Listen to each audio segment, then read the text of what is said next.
Chapter 241. Qing Mu's originally tense face slowly relaxed at this moment. Blood-robed Pavilion could finally be saved. But the smile on Greenwood's face froze in an instant. That kind of smile on his face was so strange. But no one cared about the strange expression on Greenwood's face. Instead, they all looked at Rue Jean, who was standing in front of Greenwood. Rue Jean held a golden sword in his hand and directly stabbed it into Greenwood's abdomen. Moreover, a lot of internal energy was unceasingly pouring into Greenwood's body through the golden sword, and unceasingly destroying Greenwood's internal organs. A trace of black blood slowly flowed out from the corner of Greenwood's mouth. Obviously, Greenwood's kidney was already destroyed. You. At this moment, Greenwood blankly looked at Rue Jean in front of him, and his face was full of disbelief. Rue Jean, the master of 5 elements altar of blood-robed Pavilion, actually used his golden sword to attack him? Why did it become like this? Oh. Rue Jean's mouth slightly carried a smile, but it was a kind of fake smile which made people feel very gloomy and cold. He gently pulled out his golden sword from Greenwood's abdomen, bringing out a handful of blood mist.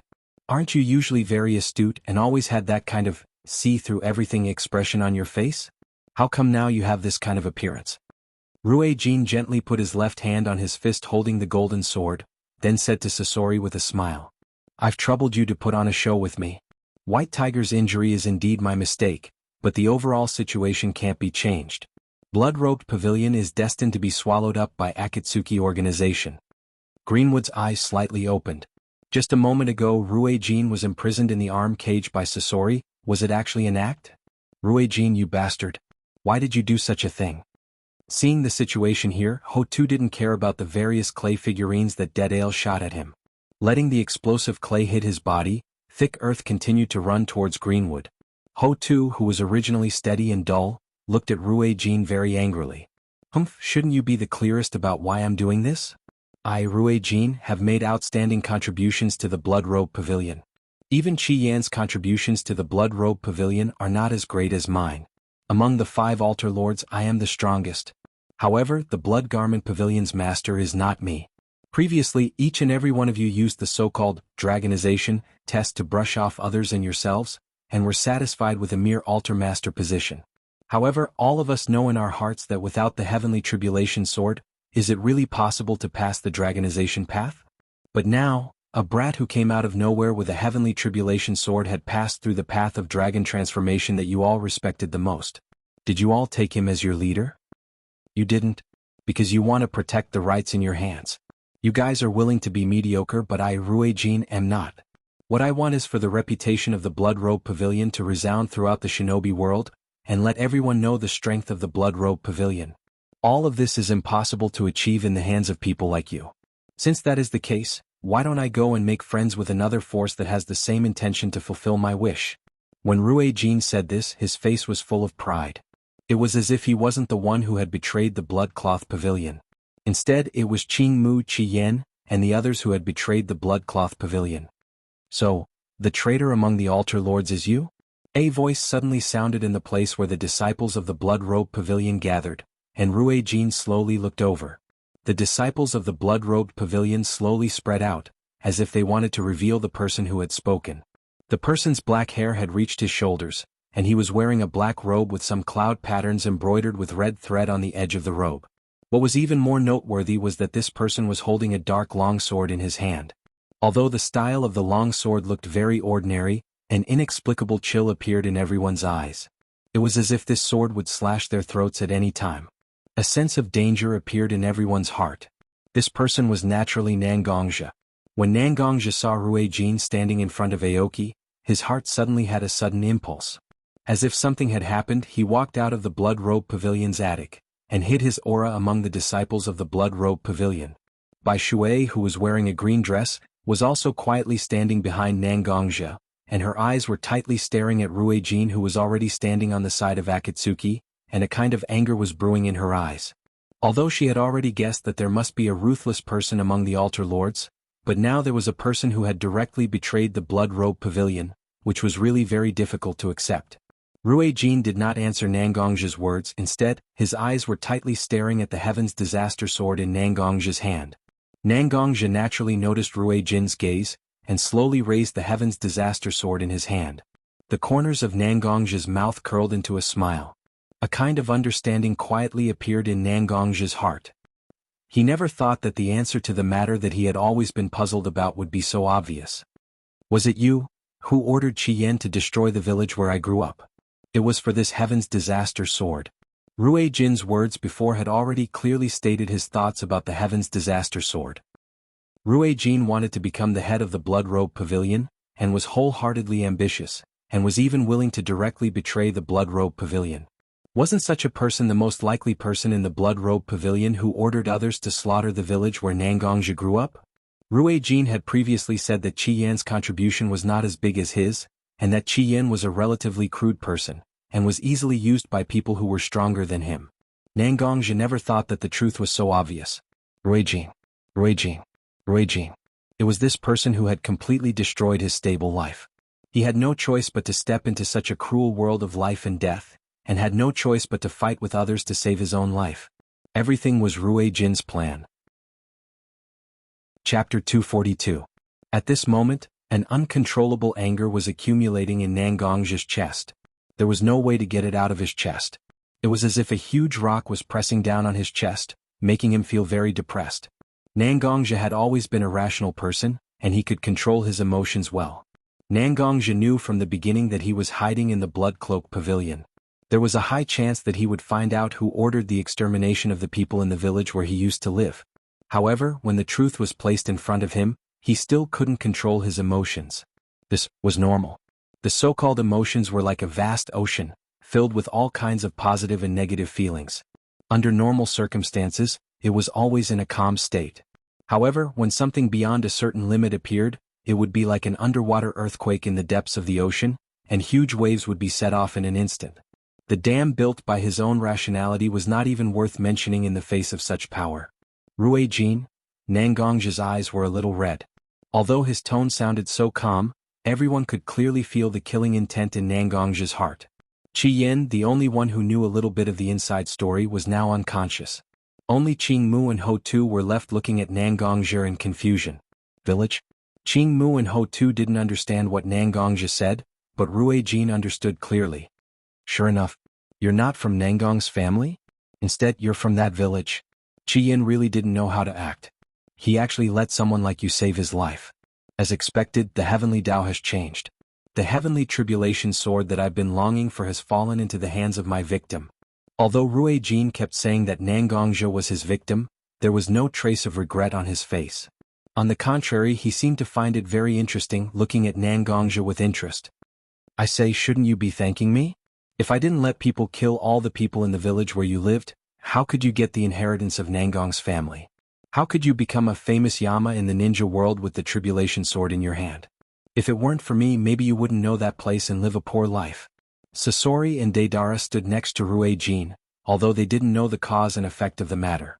However, the words of Rui Jin obviously made Sasori and Deidara touch the truth a little bit. It seems that there was a deep hatred between Rui Jin and Nangongja. However, whether it was Sasori or Deidara, they weren't the kind of people who cared about the lives of civilians. What was the difference between those who couldn't protect themselves and dogs? If they die, they die. Even what Rui Jin said was actually somewhat reasonable. Rui Jin actually indirectly created the current Nangongja. But this so-called fame. My parents, my family, they exchanged their lives for it. If I could choose, I would rather become the kind of person who dug in the soil with his back facing the sky. The sadness in Nangongja's eyes was so strong that it almost flowed out of his eyes. In fact, Nangongja didn't have so much desire. From the beginning of him becoming a ninja to now accepting the Blood Cloak Pavilion, it was all a choice made by Nangongja for self-protection. When he was on the path of dragonization, although it was his own heart's demon that controlled him to break through, that illusion was actually what Nangongja yearned for the most. Without that kind of senseless killing, without so much sadness, just quietly living with the people he cares about, this is what Nangongja yearns for the most in his heart. Unreasonable. Rui Jin looked at the sad Nangongja and felt very puzzled. There has never been such a stupid person, isn't it just a few lives? You can ask all the people in the shinobi world and ask them to choose the life of their loved ones and their strength at the top of the shinobi world. At least 80% of them wouldn't refuse such a choice, right? Stupid? I've lost my humanity and my persistence. If that's foolish enough, then let me be foolish enough to be foolish enough. Nangongja put his hand on the hilt of the Heaven's Disaster Sword. The slightly rough feeling of the hilt was constantly transmitted to Nangongja's brain through his palm. The sword was cold, but the anger and sadness had turned into a flame burning in Nangongja's chest, and it couldn't be calmed down for a long time. Want to stop these flames from burning his heart? It's very simple. Kill Ruijin in front of him, who was bragging and thinking that he had done a very interesting thing. No one expected Nangongja to make a move at this time, but Ruijin, as a swordsman, saw Nangongja put his hand on the hilt of the sword, and he was already secretly on guard in his heart. Sure enough, Nangongja used an extraordinary speed to pull out the Heaven's Disaster Sword from the sheath in his hand. The emotions that were originally suppressed in his chest were instantly released along with the unsheathing of the sword, turning into a combustion accelerant that was added to Nangongja's sword chi. A gust of wind rushed towards Ruijin along with the sound of a sword being unsheathed. Nangongja's figure holding the heavenly calamity sword followed closely behind. Ding! The crisp sound of the blades colliding instantly sounded, and Ruijin's hair fluttered because of the wind when Nangongja pulled out his sword. The dark blade of the Heaven's Disaster Sword in Nangongja's hand collided with the bright blade of the golden sword in Ruijin's hand, and even left a little bit of sparks in the air. Seeing Nangongja make a move, Bisui also grabbed the long sword hanging on his waist, and wanted to step forward and fight together with Nangongja. Aoki also ignored the wound on his abdomen and internal injuries, grabbed his dragon-head wooden staff, and wanted to fight together with Ho-Tu and Nangongja against the people of Akatsuki Organization. After all, Akatsuki Organization still had Sasori, Deidara, and many other ninjas here. Although Nangongja didn't look back, but he could feel that the person behind him was about to make a move. Let me end this battle, otherwise I will regret it for the rest of my life. It's rare for me to be willful, right? Chapter 243. Bisui and Aoki obviously felt the serious feeling in Nangongja's tone, and slowly put down the weapons in their hands. The long whip was once again hung on the side of the waist, the dragon-head wooden staff was again on the ground, and the clenched fists were also slowly opened. On the other hand, in the direction of Scorpion and Dead Ale, the two of them gradually relaxed their nervous emotions. Because although Nangongja and Ruijin were confronting each other with their swords, his eyes were still staring at these two people. Although Sasori and Nangongja had not directly fought, but Deidara and Nangongja had a fierce fight. Nangongja's eyes at this moment made people feel a kind of bone-chilling coldness in their hearts. Sasori and Deidara believed that as long as they dared to intervene in the battle, Nangongja would definitely cut off their heads at all costs. When Nangongja attacked Ruijin with an instant burst of speed, that kind of unimaginable speed and murderous aura really made people feel a kind of strength that was difficult to ignore. Moreover, this Ruijin was originally a spy used by Akatsuki to understand the information of Blood-Clothed Pavilion, and his main purpose was to have a one-sided contact with Xiaonan. In the end, how much power Ruijin could play in the process of subduing Blood-Clothed Pavilion, Sasori and Deidara were not so clear. For Ruijin, facing such a threat that may lead to their death was really unwise. After all, Sasori and Deidara were more like pure ninjas. Although they had their own various plans and tricks when fighting with people, but their kind of plan for the overall situation still had some shortcomings. TSK, these people of Akatsuki are really not so trustworthy. Ruijin also felt very uncomfortable in his heart, but his cooperation with Akatsuki was just a win-win relationship of mutual benefit. At this time, Akatsuki did not have a qualified leader, so he made such a decision to stand by and do nothing. Ruijin still thought clearly. Right now, the biggest problem was the Nangongja in front of him, who was holding the Heavenly Tribulation Sword. As long as he could directly kill Nangongja here, then Scorpion and Dead Ale would naturally be able to see his ability. And at that time, the people of Akatsuki Organization would attack and capture the headquarters of Blood-Robed Pavilion in one fell swoop. Relying on his means and strength, Ruijin felt that he could completely control Blood-Robed Pavilion in his own hands. You really want to kill me? Ruijin looked at Nangongja and said with a smile. To be honest, when I first saw you, I already felt that I would have to fight you sooner or later. In the shinobi world, there are very few people who use swords, and it's even more difficult for people like you and me to fight. Now that you've made me a target you must kill, that's for the best. Let's enjoy the slaughter now. Enjoy. Nangongja's tone was slightly cold. This is not the kind of swordsmanship between us, but a kind of slaughter. Since you want to enjoy it, then I'll let you enjoy it. With your life as the price for this enjoyment. Liang, protect my body and fight with me. Nangongja secretly said in his heart. This was the summoning language of Li Yang's black armor, which hadn't been summoned for a long time. When Nangongja brought his younger sister, Mishiro and Little Linger to the Lion Clan's different space, and also brought Uchiha Fugaku, his wife, and Yuri Koyuri to the Lion Clan's different space, Liang once told him that the Lion Clan's different space has an instinctive rejection of people who come from the shinobi world, and that they need Liang to stabilize the space, otherwise, these people are likely to be rejected by the Lion Clan's different space.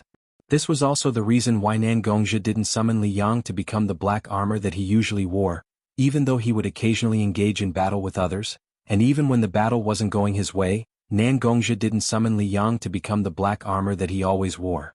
But today Nangongja knew that if he really wants to defeat Rue Jin in front of him, and at the same time protect the Bloodrobe Pavilion, then Liang's power must not be idle. As long as he can calculate the time clearly, he can guarantee that the people in the Lion Clan's different space will not be rejected by the Lion Clan's different space. The Lion Clan is a warlike race, and Liang has been staying in the Lion Clan's different space for many years. To be honest, it's very uncomfortable. When Nangongja issued a summoning signal, Liang's face showed a very human-like smile. He shook his body and the crisp sound of bones colliding rang out.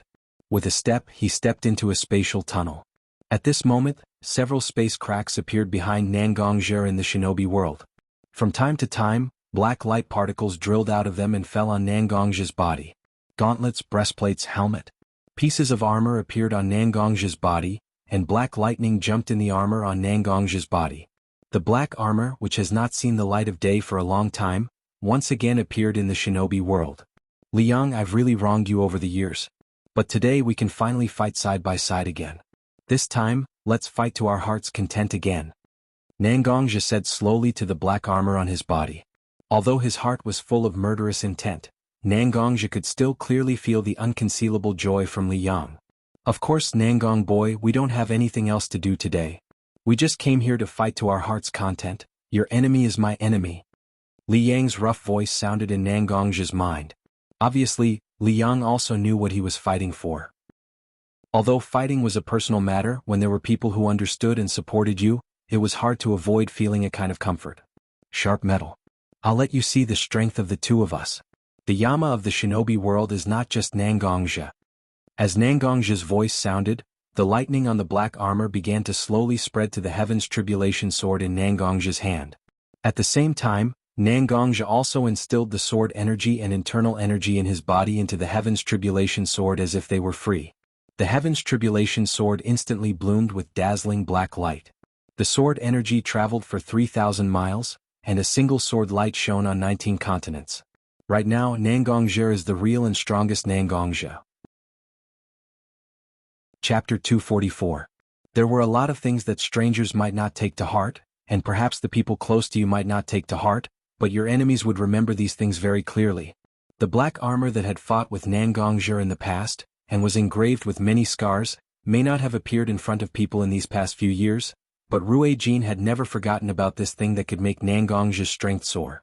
Whether it was its superior defense or the thunder that constantly jumped on its body, it was an important means to increase Nangongja's strength. When Nangongja's disaster sword in his hand, under the effect of internal energy, sword chi and the black armor's thunder, it bloomed with a black brilliance, making it difficult for Rue Jin's eyes to see everything around him. Rue Jin also stimulated his inner vigilance to the highest level. At this moment, whether it was Bloodcloth Pavilion or Akatsuki's eyes, they could no longer see the situation around Nangongja and Rue Jin, because both of them were enveloped by the black brilliance. However, within the black brilliance, they could still clearly hear the sound of metal clashing. Obviously, even after losing their vision, Nangongja and Rue Jin were still engaged in a fierce battle. Not long after, the black brilliance had already slowly dissipated, leaving no trace behind. Nangongja and Rue Jin were standing opposite each other at this moment. Both of them more or less had some scars left behind from the battle. Rue Jin's clothes had a lot of holes and there were even wounds in many places. The wounds were charred black, obviously caused by the thunder that constantly surged on Nangongja's sword. On the other hand, Nangongja's condition was not bad. After all, his body was covered by the black armor of Liang, and over the years, Liang's strength had not stagnated. Many of the large and small holes on the armor had completely disappeared at this moment, and in the battle just now, Rue Jin's sword that could easily cut through the armor made by Sasori only left a few white marks on Nangongja's body, and it can be said that Nangongja was unharmed. I didn't expect that in these past few years, you have not been hiding in the ninja world and obviously didn't experience such a harsh battle, but your strength has indeed risen so quickly. I still underestimated you. Rui Jin looked at Nangongzhe and said with a slightly fierce tone. The information about Nangongzhe's strength was actually very little, and most of the information about Nangongzhe's strength came from some of the previous battles with the other 5 great ninja villages, coupled with some of Nangongzhe's previous performance on the Dragon Transformation Road. Rui Jin has already used his imagination to the extreme to speculate about Nangongzhe's strength, but it seems that he still underestimated Nangongzhe. This kind of growth and strength is simply unheard of. No matter what kind of person, if they want to grow quickly, it is inevitable that they will have to engage in some life and death battles, and rely on the great fear that comes from these life and death battles to become stronger, but Nangongzhe has obviously not fought in any of these years, except for the Dragon Transformation Road of the Blood Cloak Pavilion, which was a huge test, and after that, he didn't have any experience at all. In such a situation he can grow so fast. Isn't he cheating, or is he a protagonist? There is more that you don't know. I wasn't the kind of person who liked to fight with others. When I finally settled down and let my mind settle down, I didn't know why, but the memories of many battles in the past appeared very clearly in my mind. I spent almost every day thinking about my past battles. My inadequacies, my shortcomings, and my bad habits were all clearly seen by me. Isn't it natural for your strength to grow? Nangongzhe has actually experienced enough battles, whether it was during the Shinobi World War or after the mission in the Woodleaf. This kind of combat experience is enough. Even if the number of battles of Rui Jin and Akame in the Blood Cloak Pavilion, who are in charge of the expedition department in the Blood Cloak Pavilion, is added up, they may not be as many as Nangongzhe.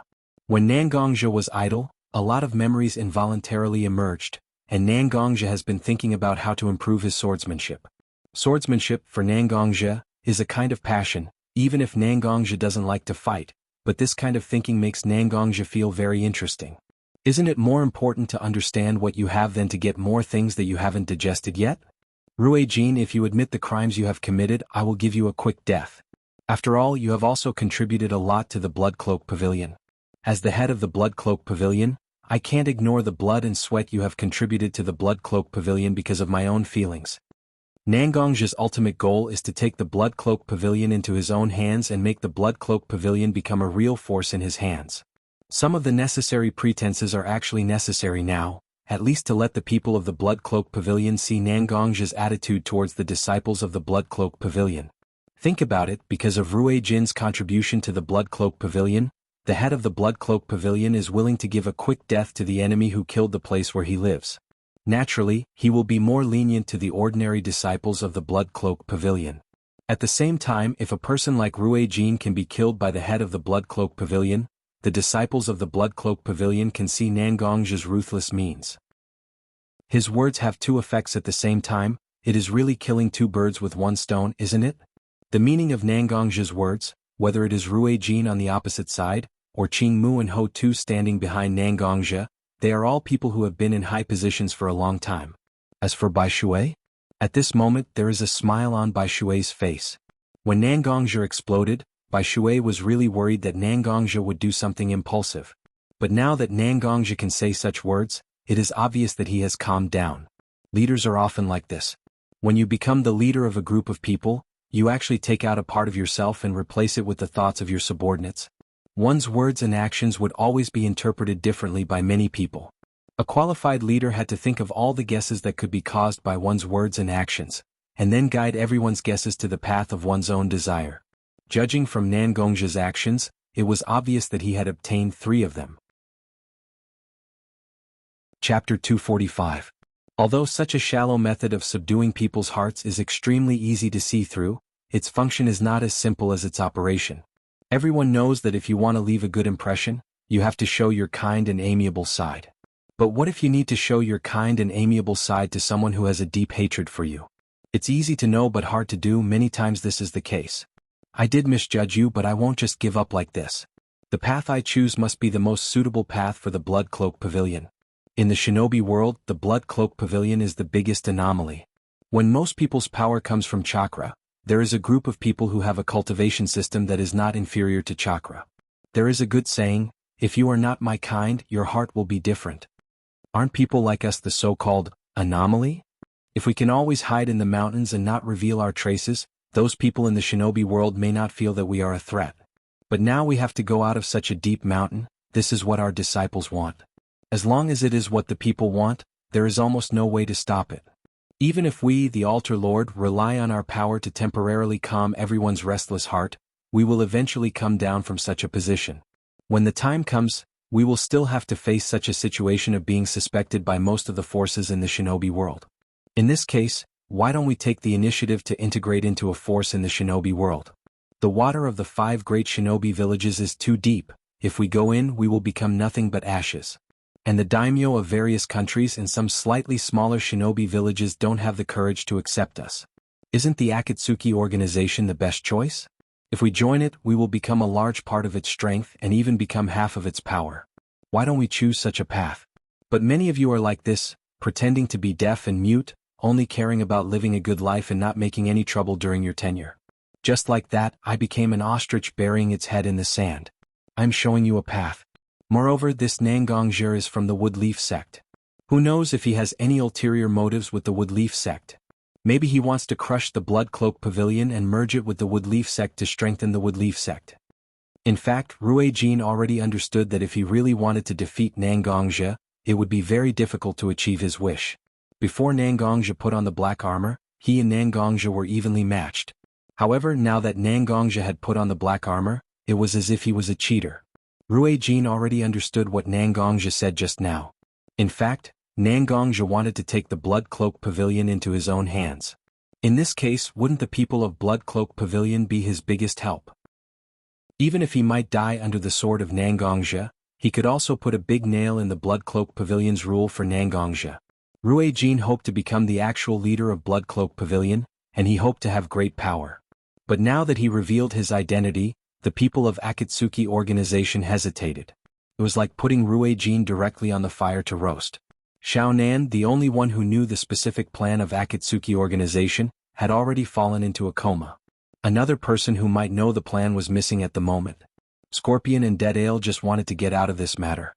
Ruijin was now in a situation where he was going to die. Since Nangongzhe didn't want to let him have an easy time, then he didn't mind putting a nail in Nangongzhe's head. Wasn't it good to make Nangongzhe uncomfortable? Ruijin's words carried a bit of defense for himself, and also a bit of slander for Nangongzhe, which was transmitted to the ears of every disciple of Blood Cloak Pavilion. Although one couldn't tell what they were thinking from their expressions, such heart-wrenching words would definitely play a certain role. This was the so-called heart anchor. It was unknown whether it would erupt one day due to certain reasons. Broken back dog, once you lose your support, do you only know how to make noise and disturb people's ears? Nangongzhe looked at Ruijin with a bit of disgust. At this moment, his face seemed to have a bit of schadenfreude. All along, Nangongzhe felt that his enemy should be a scheming and astute person.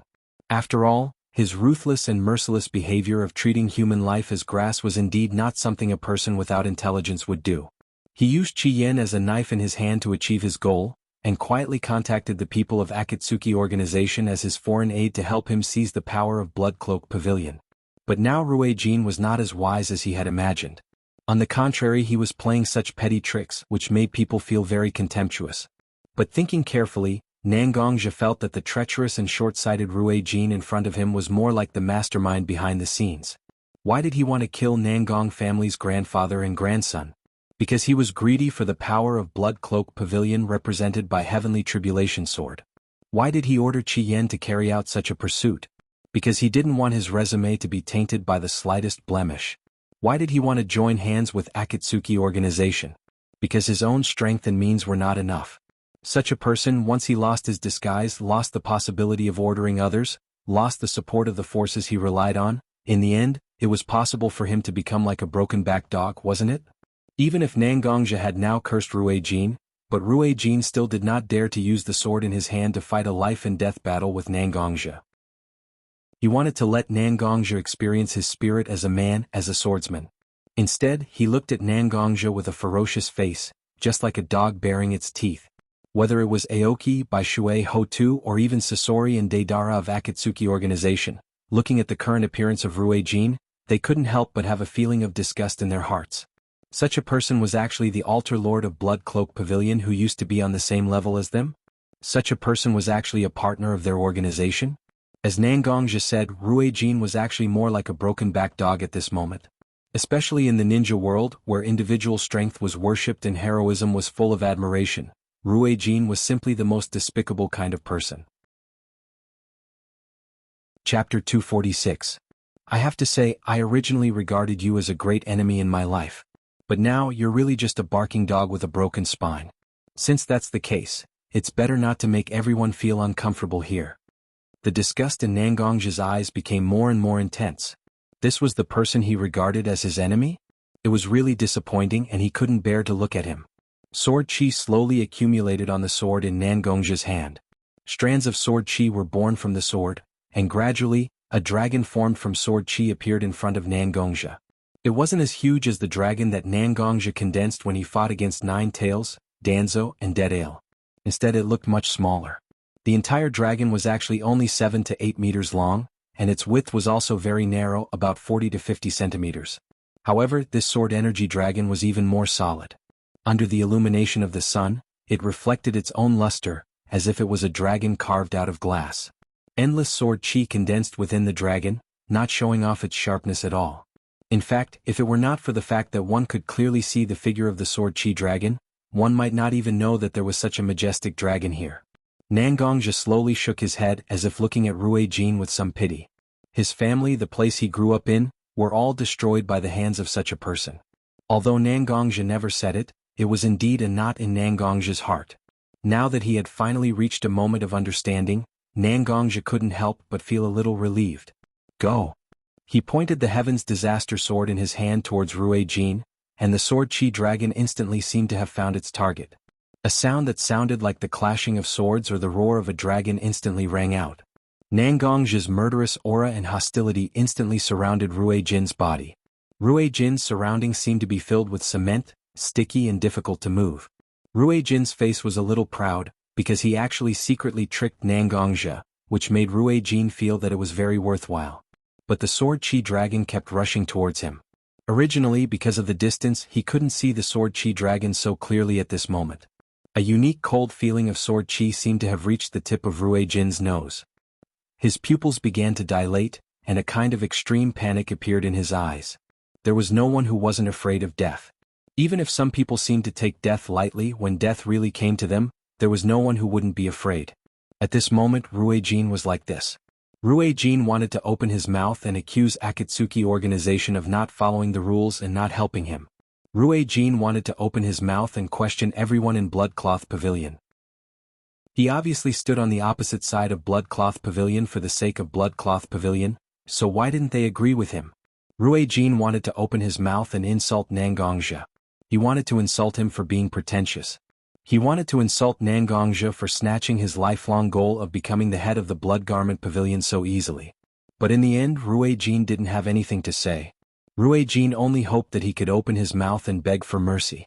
He wanted to say that he was willing to give up all his dignity to help Nangongja subdue Bloodcloth Pavilion, as long as he could live.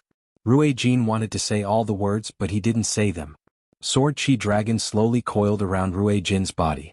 Dragons had the nature of snakes, so Sword Chi Dragon's body slowly moved around Rui Jin's body.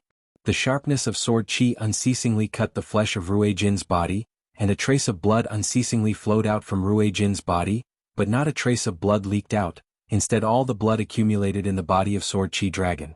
After all, the people of Bloodcloth Pavilion and Akatsuki organization were all cultivators, so everyone's eyesight was very good. Everyone could clearly see that Sword Chi Dragon unceasingly cut a small piece of flesh from Rui Jin's body, and then slowly become more and more fine with the rotation of Sword Chi Dragon, and finally integrated into Sword Chi Dragon.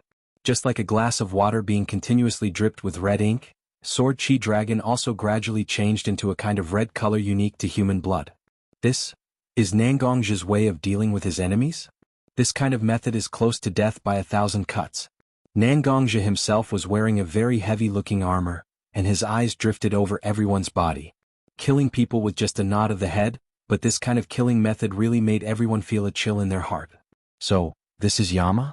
Slowly, the Sword Chi Dragon was completely filled with the color of blood. The Sword Chi Dragon also stopped its rotation.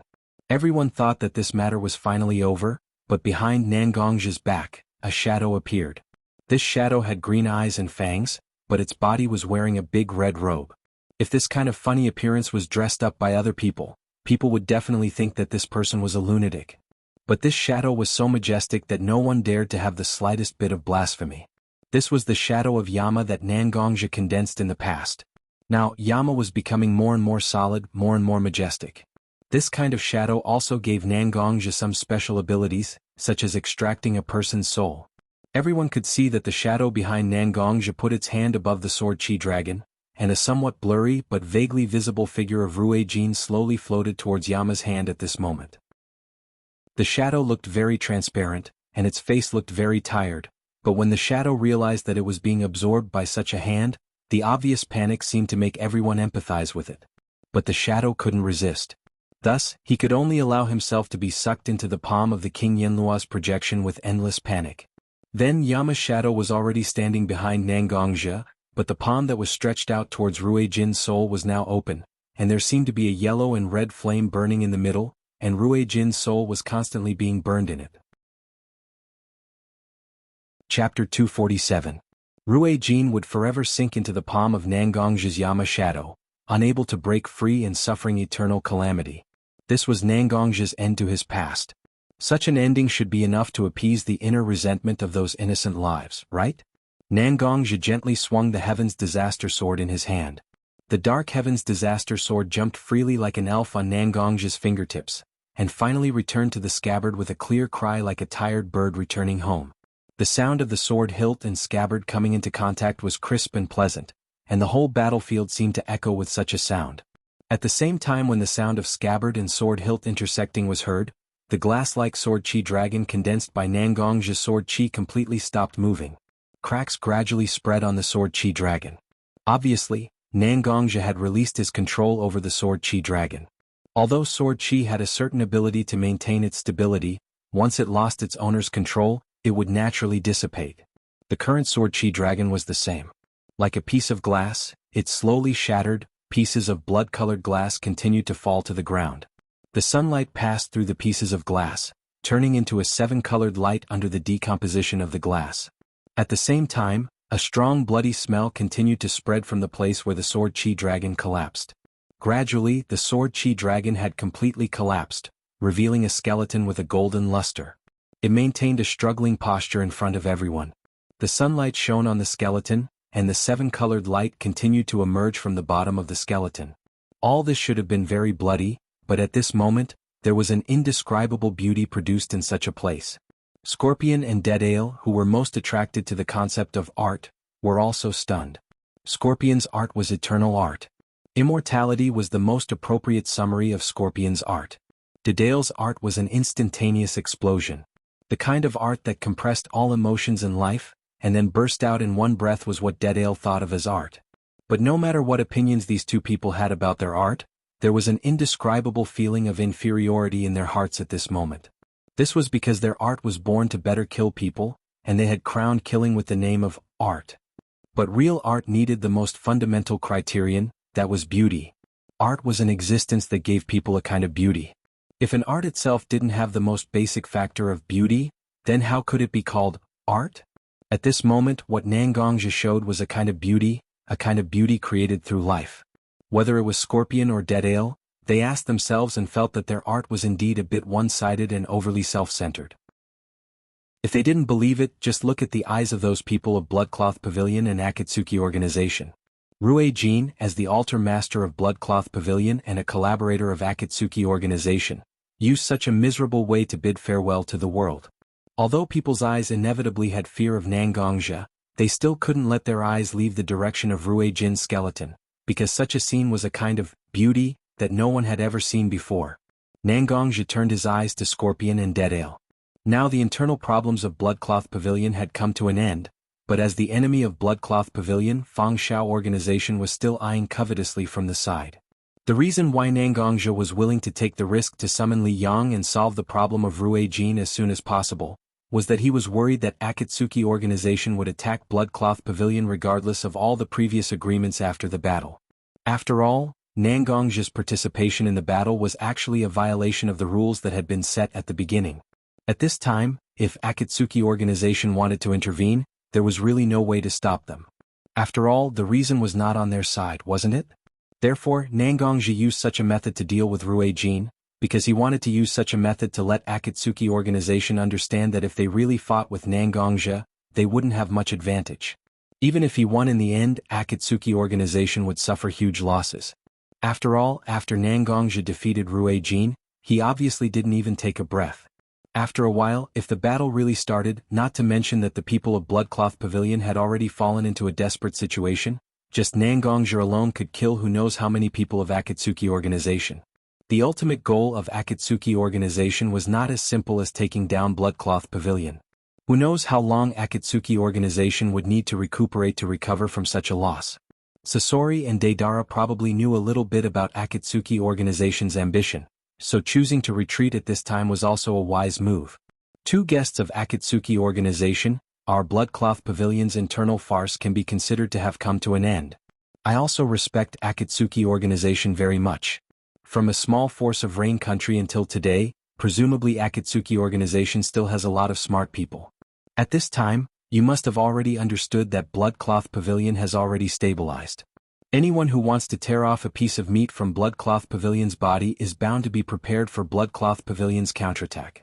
I don't know, what are you planning to do? Nangongji lightly flicked his lapel, and didn't know when a little bit of dust had gotten on his lapel. With a little bit of smile on his face, he looked at Sasori and Deidara, but the heart of Sasori and Deidara was ice cold. Xiaonan was still unconscious and could not give out any orders. She turned her head to look at her own camp. After Deidara lightly nodded his head towards Sasori, Sasori also understood the meaning of Deidara. Now there was no meaning in continuing the battle. After all, Akatsuki organization had already lost Rue Jin this kind of tool to recruit the remnants of Bloodcloth Pavilion. Now although they were unwilling, but they really could only give up at this point. Gentlemen, this time our Akatsuki organization was rude. Originally this person Rue Jin had asked us to help Bloodcloth Pavilion to pacify the internal affairs of our Akatsuki organization, this kind of reason, but now your honorable organization obviously doesn't need the help of our Akatsuki organization. After all, you and I are friendly organizations with many cooperation. Since this matter is over, we naturally should withdraw. Although Sasori's voice was still low and hoarse, but everyone knew that Akatsuki organization had now given in. This invasion of Akatsuki organization had really reached the end of this moment. Chapter 248. War and politics are actually such simple things. This is the most primitive behavior of seeking advantages and avoiding disadvantages. If you can gain benefits, then it is naturally worth fighting, but if you will suffer more losses, then you naturally have to stop fighting. Everything is actually so simple and primitive. Hearing Sasori's words, Nangongji also cupped his hands towards Sasori, Deidara and the numerous ninjas standing behind them, and said with a smile, "Sorry to trouble you.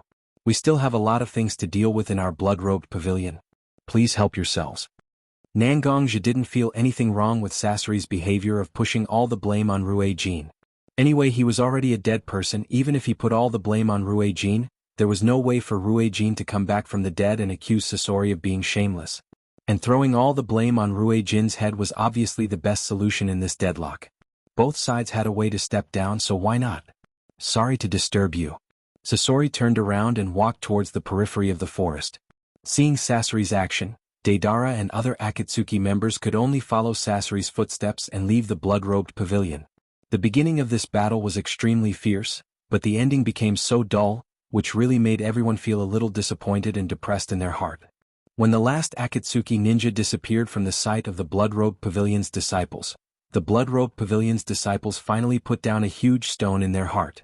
Their lives were finally saved, and the blood-robed pavilion was finally saved. Long live the head. Don't know who was the first one to start, but the voice was very loud. The blood-robed pavilion's disciples also seemed to have woken up. If it wasn't for their head appearing at the last moment, turning the situation around and even killing Rue Jin, a blood-robed pavilion's traitor, then presumably their lives would have already been lost. Long live the head. Long live the head. Long live the head. The shouts became louder and louder. It was as if a trickle of water had unknowingly converged into a huge ocean. The surging waves startled the birds in the forest and filled the hearts of the blood-cloaked pavilion disciples with boiling hot blood. A feeling of pride had unconsciously filled the heart of every disciple of blood-robed pavilion. This was their leader. Even in the face of such a huge force like Akatsuki organization, he would still spare no effort to preserve the life of every disciple of Blood-Robed Pavilion. Wouldn't such a head seat be in line with everyone's wishes? Hearing the shouts of the disciples around him, Qingmu couldn't help but glance at Nangongzhe and Bai Shui. Qingmu knew that Nangongzhe must have been at the headquarters of the Blood Cloak Pavilion for a long time, but he just watched as countless disciples of the Blood Cloak Pavilion died because of this war. But Qingmu couldn't blame Nangongzhe, because Nangongzhe had indeed saved most of the disciples of Blood-Robed Pavilion. How many years had it been since Qingmu had seen the disciples of Blood-Robed Pavilion so united to support one person like this? The Blood-Robed Pavilion, which used to fight for its own sake, had disappeared. Only under the leadership of Nangongzhe could Blood-Robed Pavilion continue to exist. Qingmu fiercely inserted the dragon-head wooden staff in his hand into the ground. Then, his skinny hand slid down along the dragon-head wooden staff. Qingmu's body also slid down along with his hand. Qingmu half knelt in front of Nangongzhe with one knee on the ground. Greetings to the head. Thank you for saving Blood-Robed Pavilion. Long live the head. Seeing that Qingmu had already knelt down, Ho-Tu could only kneel down and say to Nangongzhe, "Long live the head." Bai Shui had a smile on her face. Everything was a foregone conclusion. In the future, Blood-Robed Pavilion would no longer be the Blood-Robed Pavilion of the Five Elements Altar Lord, but Nangongzhe's Blood-Robed Pavilion. Her 3 years of planning and Nangongzhe's 3 years of forbearance obviously had enough effect. With a smile, Bai Shui also half knelt on the ground and said to Nangongzhe, "Long live the head." When the disciples of Blood-Robed Pavilion saw several altar lords kneeling down, they naturally also knelt in front of Nangongzhe. Looking at the appearance of the people in front of him, Nangongzhe knew that Blood-Robed Pavilion had really become a force in his hands from now on. He finally had his own territory in the ninja world and he had his own forces.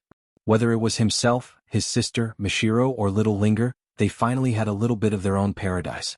Nangongzhe pressed his hand in the void, apparently hoping that the disciples of Blood-Robed Pavilion would be quiet. He had something to say. "I, Nangongzhe, have always felt that I am actually a very ordinary person. I can be happy, angry, happy and sad. I am no different from you. You said that I saved Blood-Robed Pavilion and pulled it back from the edge of life and death, but I don't think so.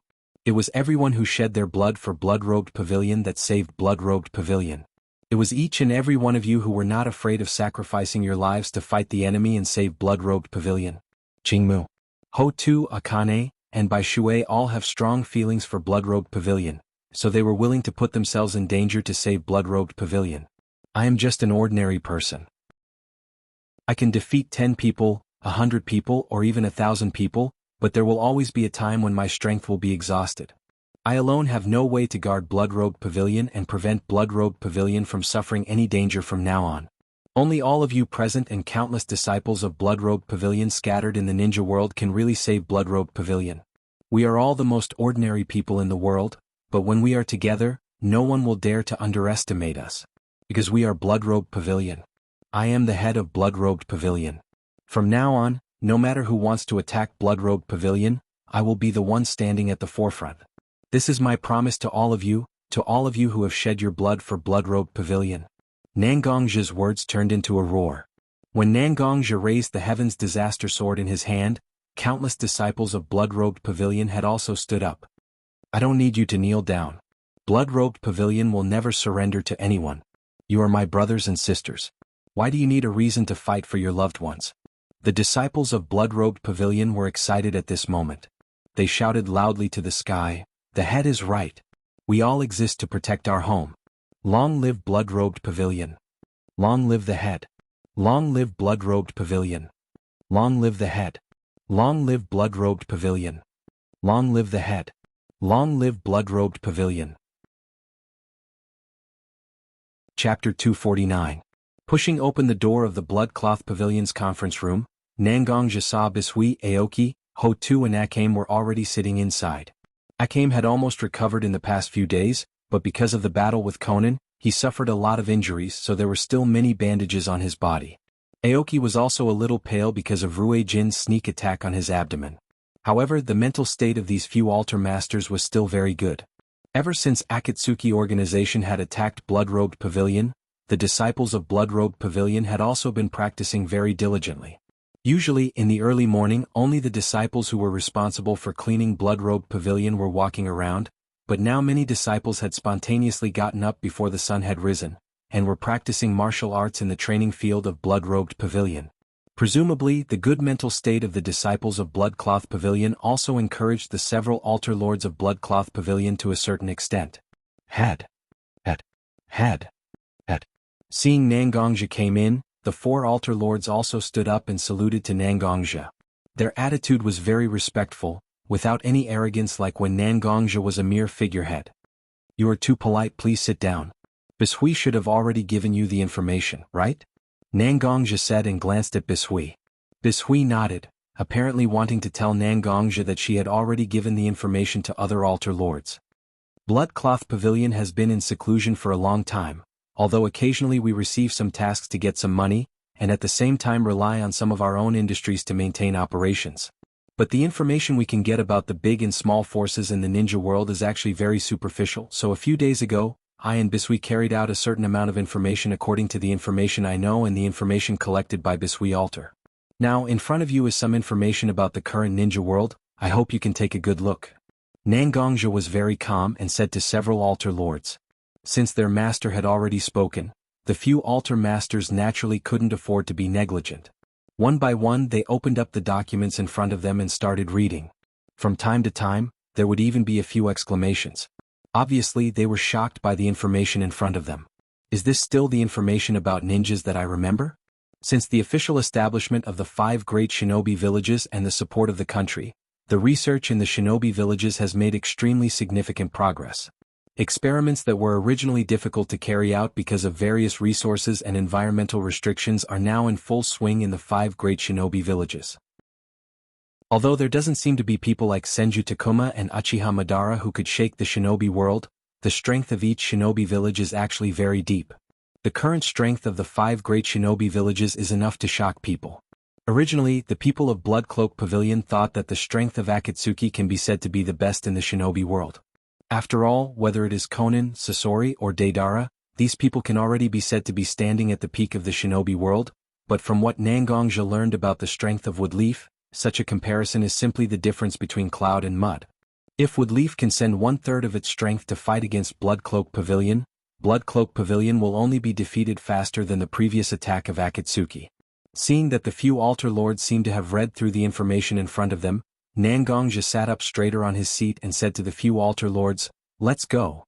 Presumably, you already understand how terrifying the world we are facing is, right? In fact, when the 5 great shinobi villages were just established, they were not as powerful as what we see now, but now they have grown into such a behemoth that is difficult to provoke. We actually need to be vigilant enough. Our strength is actually stronger than when the 5 great shinobi villages were established, but the speed of our development is really a bit slow. In the final analysis, it is actually because we have excluded ourselves from the big environment of the shinobi world. Whether it is a ninja or an internal energy cultivator, in fact, we need a variety of battles to temper ourselves, and a variety of medicines to cultivate ourselves. Although our Bloodcloak Pavilion also attaches great importance to this aspect, but it has always been a bit, how to say it. We just stopped maintaining our status quo and lost the idea of enterprising. So I think we can actually imitate the model of the shinobi villages, and secularize ourselves. No longer looking down on others from high above, but increasing our efforts to accept missions from the people to accumulate our wealth and cultivate our own new strength. Take the Emerald Water Altar for example. After ensuring the basic intelligence gathering work, we can accept some assassination missions. Scarlet Flame Altar and Sharp Gold Altar can be used as mercenaries in the shinobi world to accept missions such as expeditions in some small countries. Aoki Altar's medical skills are superb, and unlike the medical ninjas, we can cure patients with some prescriptions, which is our advantage. We can open medical halls in various countries, increasing our economic income, and also provide some necessary basis for Clearwater Altar's operations. As for Thick Earth Altar, we can also accept some guard missions. Such missions not only give us more economic income, but also give us a certain amount of support for other operations. Of course, these are some of my own ideas, and there are definitely a lot of immature places in them. We can discuss it gradually. Nangongja has already thought about the future development direction of the Bloodcloak Pavilion, that is, integrating itself into the shinobi world. Unlike the ninja village, which concentrates all their power together and collects money through missions, the ninja village is different. Instead, we will follow some of the previous arrangements of the Blood Cloak Pavilion and integrate itself into the whole shinobi world. While making the reputation of the Blood Cloak Pavilion, it will also hide the Blood Cloak Pavilion in the secular world, increasing some security. Aoki pursed his lips and seemed to want to say something. After a few hesitations, he said to Nangongja, "I don't know what the head thinks about how to deal with the sharp gold altar. After all, the future layout of the Blood Cloak Pavilion is a long-term thing, and it needs to be planned slowly, but now that the sharp gold altar has lost its leader, such a thing is imminent. If it was before, naturally, the next altar master will be elected internally, but after all, Nangongja is in charge now, and it is difficult to determine whether there is anyone in the sharp gold altar who is on the same side as the sharp gold altar, so this problem was raised by Aoki." Chapter 250. Nangongja actually had his own ideas on how to deal with the sharp gold altar. Therefore, although Qingmu thought that he had put the blame on Nangongja, Nangongja did not feel that there was anything wrong with it. In the end, it was because the Blood Cloth Pavilion had formed a situation where the 5-element altars were independent of each other and maintained a certain degree of contact with each other. Whether it was Qingmu or Bai Shui, they were not very clear about some of the internal problems of the sharp gold altar. If they casually pushed a person to the position of altar master of the sharp gold altar now, then it was very likely that some people who were on the same side as sharp gold would coerce the new altar master, causing the new sharp gold to walk on the path of deviating from the Blood Cloth Pavilion. I think. Nangongja's palm kept stroking the handle of his chair. "In my heart, I believe in the sharp gold altar. When a black sheep like sharp gold is removed, the sharp gold altar will definitely be different from what we have seen in the past. It will be like a new life. However, we have to guard against whether there are people in the sharp gold altar who are on the same side as sharp gold.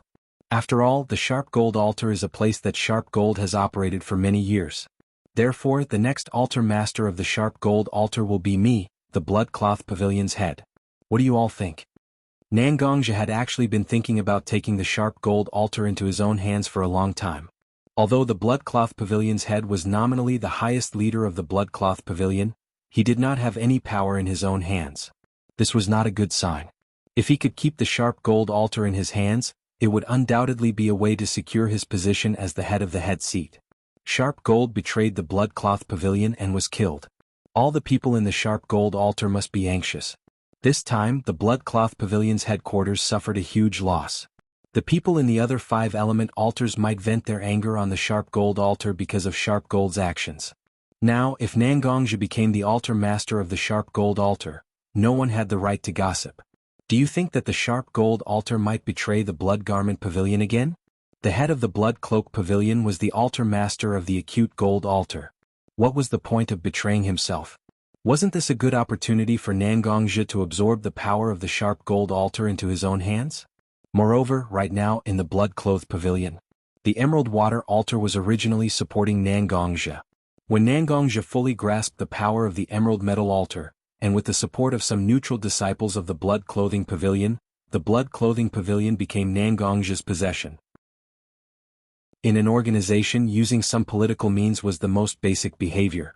Qingmu, Hotu, and Qi Yan also frowned slightly. Obviously, they were considering the pros and cons of Nangongja's proposal. In fact, who the sharp gold altar fell into did not have much of an impact on the altar masters. However, once the sharp gold altar became a subaltar directly under the head, it was a different story. Their statuses would definitely drop a lot, but Greenwood and the other two suddenly realized that they were completely powerless to do anything about it.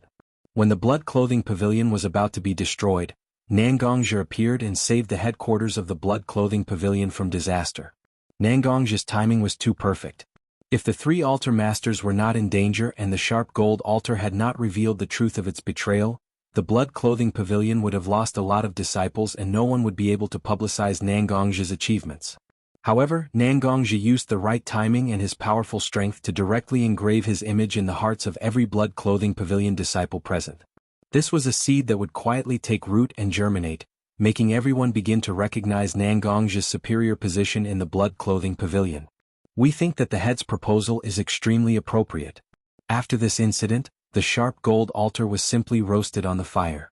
It is naturally excellent that the head is willing to help them. Qingmu, Hotu, and Qi Yan exchanged glances. Obviously they had already reached a conclusion. Qingmu stood up and bowed slightly to Nangongzhe. It seemed that he was very grateful to Nangongzhe for saving the sharp gold altar from disaster. Nangongzhe also smiled. No matter whether Qingmu and the other two agreed with his proposal or not, at least it had been approved in this meeting. After that, it would all depend on Nangongzhe's means to subdue the sharp gold altar. Although the sharp gold altar had been managed by the sharp gold altar for many years, Nangongzhe still believed that he could completely subdue the sharp gold altar. After that, in this meeting room, Nangongzhe and the four altar masters also discussed a lot about the future goals of the blood clothing pavilion and some internal measures. However, these are some ideas that need more time to verify, so we will not talk about them here. Nangongzhe watched Qingmu, Hotu and Qi Yan get up and leave the meeting room one by one. Nangongzhe gave Bai Shui a look, telling her not to leave in a hurry. Obviously he had something to tell her. Bai Shui also quickly understood Nangongzhe's meaning. She still sat in her seat, waiting for Nangongzhe to speak. Although our plan to completely control the blood clothing pavilion has been carried out smoothly, we still have to face many difficulties. I hope that sister can overcome these difficulties with me in the future. When Nangongzhe talked to Bai Shui, he didn't have a very formal and distant demeanor like when he talked to Qingmu, Aoki and Qi Yan. Instead it was very intimate. When Bai Shui heard Nangongzhe's words, she smiled sweetly and said to Nangongzhe, "That's natural, brother, you and I are of the same bloodline, so naturally we have to help each other." Nangongzhe nodded, then said to Bai Shui with a serious expression, "Don't worry. Although we have successfully repelled the Akatsuki this time, they are still a huge threat after all. This time the Akatsuki only sent 3 core members, and they have already beaten the blood clothing pavilion. We have to continue to monitor the Rain Village and the Akatsuki, and even increase the strength of the original foundation. At the same time, we have to keep an eye on Woodleaf's Uzumaki Naruto and Danzo. Uzumaki Naruto is a member of Woodleaf's 9 Tails column force, and Danzo has a deep hatred with the Akatsuki. As long as we keep an eye on these 2 people, we will have a certain advantage." Chapter 251. Translator. WQL Editor. Alim Naoibo Studio. Nangongzhe opened the door in front of him in a room near the water. A mist unique to the ocean in the early morning poured into the room. This is the 2nd year since Nangongzhe completely took control of the Blood Cloak Pavilion. With the help of Bishui and several other altar lords, the Blood Cloak Pavilion also began to slowly unveil its mysterious veil in front of the world. Many people in the ninja world even regarded the Blood Cloak Pavilion as a mission-receiving agency only under the 5 major ninja villages of the ninja world. Nangongzhe's strategy of secularizing the Blood Cloak Pavilion obviously has unimaginable benefits, and the strength of the Blood Cloak Pavilion has slowly risen in recent years. Nangongzhe naturally also placed his sister, Mishiro Little Linger, Uchiha Fugaku couple, and Yuri Koyuri in the headquarters of the Blood Cloak Pavilion. It stands to reason that Nangongzhe should be in the Blood Cloak Pavilion at this time to deal with all kinds of problems arising from the rapid development of the Blood Cloak Pavilion, but Nangongzhe left the Blood Cloak Pavilion and came to this very remote wave country.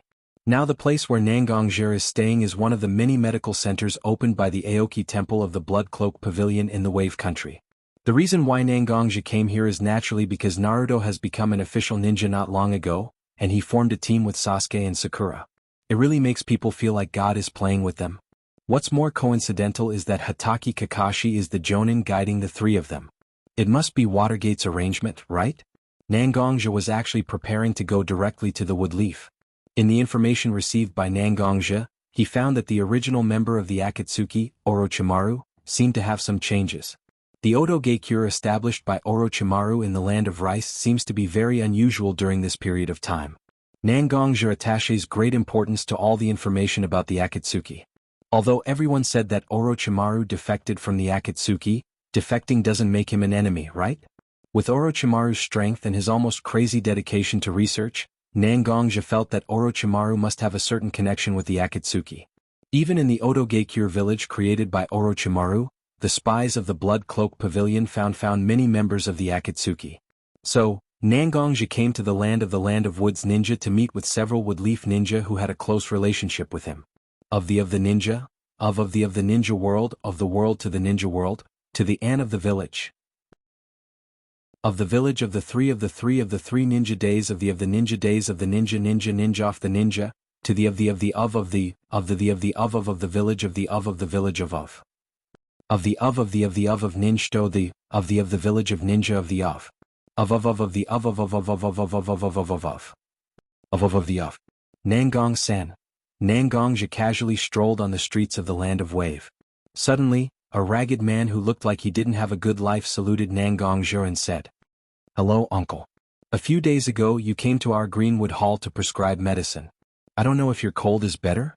Nangongja smiled and said to the ragged uncle. The uncle was obviously very happy.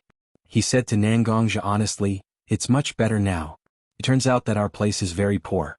Even the barefoot doctors don't want to come to our poor place.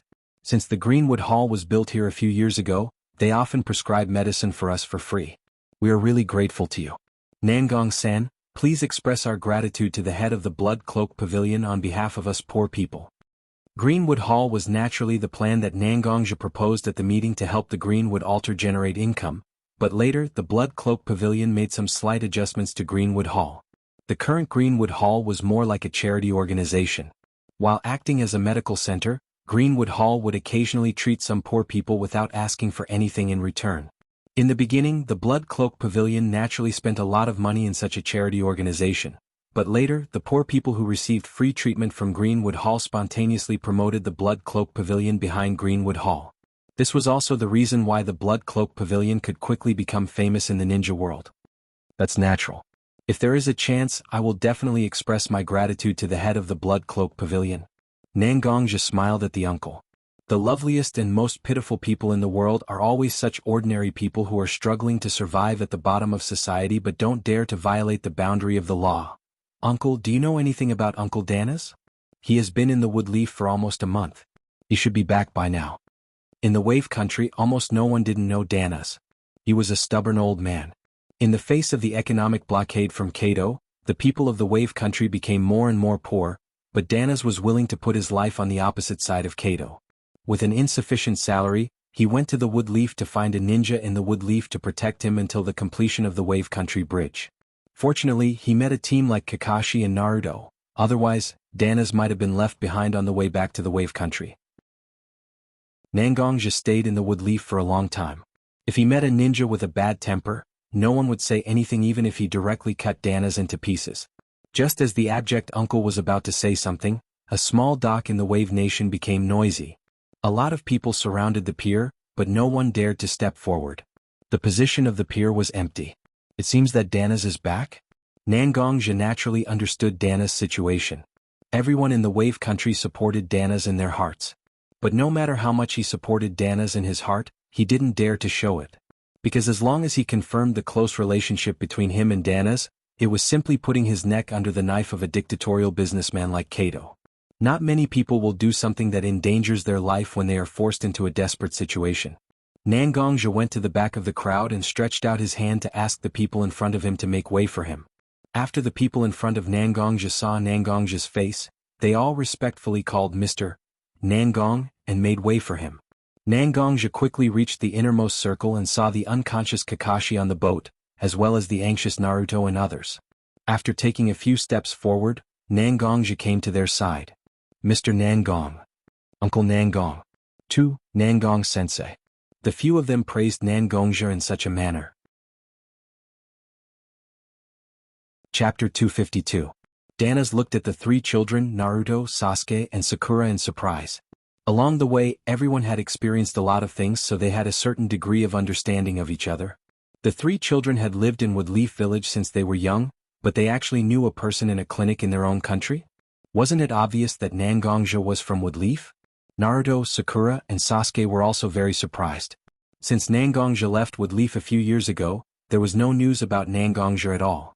Although the three of them knew that with Nangongja's strength, he would definitely not encounter any danger. But after all, Nangongja was a close person to them. Even if they knew that nothing would happen to him, they still couldn't help but worry about his safety. But no one expected that this familiar person who they hadn't seen for several years would actually appear at their mission destination.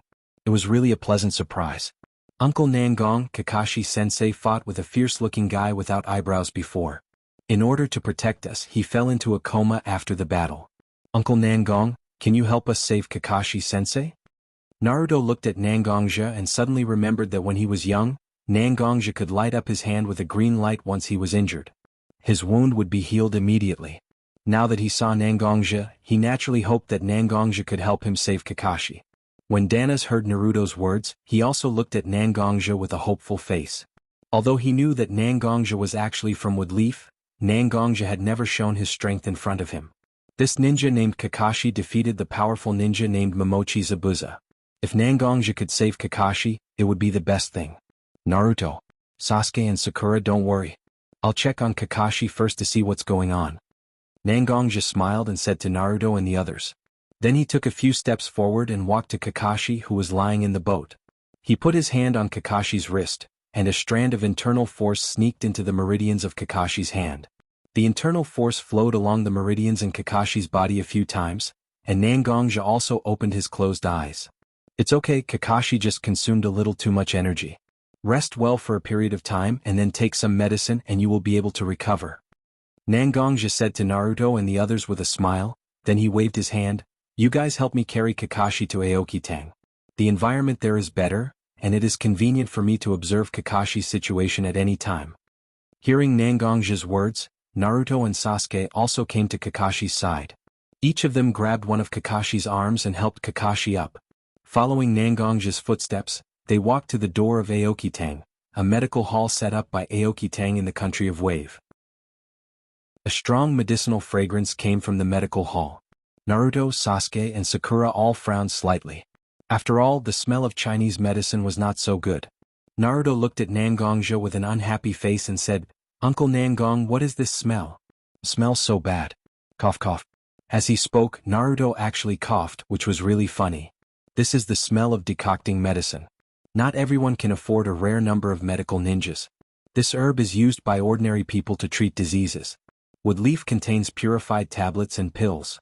Naturally, you have not smelled this smell, so naturally you are not so used to it. Naruto and Sasuke didn't say anything. They nodded casually and left this matter behind. But Sakura seemed to have been thinking about something. Along the way, Sakura was almost taken care of by Naruto and Sasuke. Even when fighting with Zabuza, Sakura could only guard Sakura from the back, which made Sakura feel very useless. When Nangongja talked about such medical methods and medical ninjas, Sakura also felt that she should work hard in this direction. Of course, these were some of Sakura's own conjectures, and she hasn't really understood it yet. The sun sets in the west and the moon rises in the east. Time passed so quickly. In the blink of an eye, the sun in the sky had already set in the west, and a round jade plate was hanging in the sky like a sparkling crystal. Cough cough. Kakashi was lying on the bed and suddenly coughed. After a while he opened his eyes. Looking at the strange ceiling and some bandages on his body, Kakashi naturally knew that he was brought to the Wave Country by Naruto and received some treatment.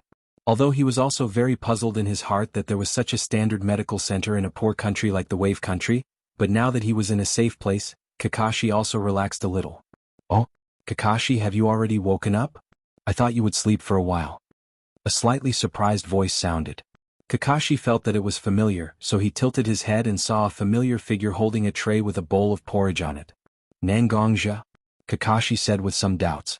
Although Nangongja stayed in the Woodleaf for a long time, Kakashi was active as an Umbu ninja in the Umbu department. Naturally, he rarely went home. Nangongja also lived in seclusion. The two lived very close to each other, but they didn't meet each other. Later, when Kakashi knew that Nangongja had returned, Nangongja had already left the Woodleaf, so naturally, they didn't have the opportunity to meet. He didn't expect that after Nangongja left the Woodleaf for nearly 2 years, the two could meet again. Speaking of which, Kakashi, you haven't been doing well in these years. A rebellious ninja in the water country forced you to this point. At the beginning, I said that I hope you can inherit White Fang Senpai's kenjutsu. Well, I don't know if you heard me or not. Nangongja casually sat on Kakashi's bed and handed the porridge in his hand to Kakashi. As if he was teaching his disobedient younger brother, he said this to Kakashi from the beginning. Chapter 253.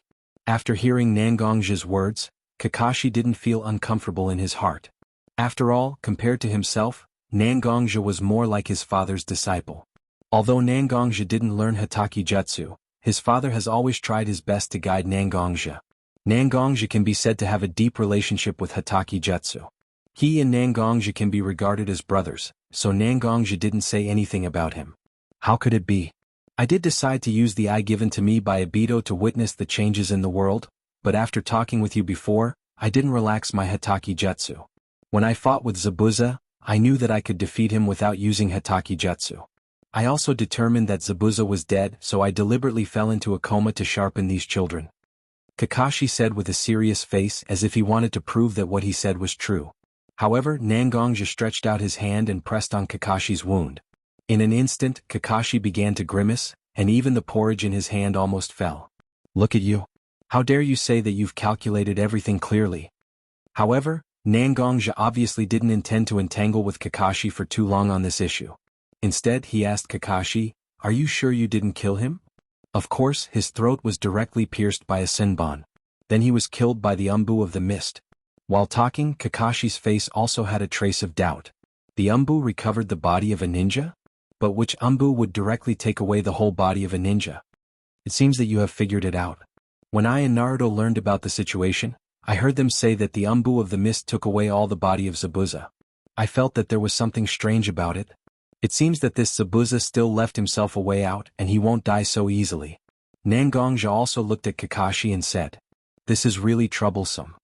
Although Kakashi was wearing a mask, Nangonja could still clearly see the expression on Kakashi's face at the moment. Zabuza will definitely come back, but now the injuries on my body and the overdraft of my spiritual power can't be healed in a short time. I still have to find some ways to protect the smooth construction of the Wave Country Bridge. While talking, Kakashi's gaze turned to Nangonja, who was sitting on his side. This person is much more powerful than himself. Wouldn't it be a waste if they didn't make good use of such a powerful force? Hey, don't look at me. This battle and this mission belong to you. All I can guarantee is that during this time, I will try my best to make your injuries heal faster. Don't think about me doing other things. You should know what my relationship with Woodleaf is. I have no obligation to help you perform the mission. Kakashi, as a fourth-generation disciple, naturally knew some things about Nangonja and Woodleaf. Nangonja didn't want to help him defeat Zabuza. This matter must have been settled. Moreover, for Kakashi, he actually hoped that he could defeat Zabuza himself. If he didn't defeat Zabuza, presumably Kakashi's heart would be very uncomfortable. But Nangonja's words turned, "Naruto's 3 children, I can still help you train them. At the beginning, I just helped Naruto and Sakura lay some foundation. As for Sasuke, I only taught some concepts and thoughts about swordsmanship. Now that it has been so long, they are still so weak. It really hurts my face. So, these few disciples of yours, I will help you train them well." When Kakashi heard Nangonja's words, he also looked embarrassed. He was indeed a little lazy before, and he didn't teach Naruto any combat skills. When he fought with Zabuza before, the level of taijutsu displayed by Naruto and Sasuke also surprised Kakashi. But since they were taught by Nangonja, it naturally made sense. Then I will leave it to you.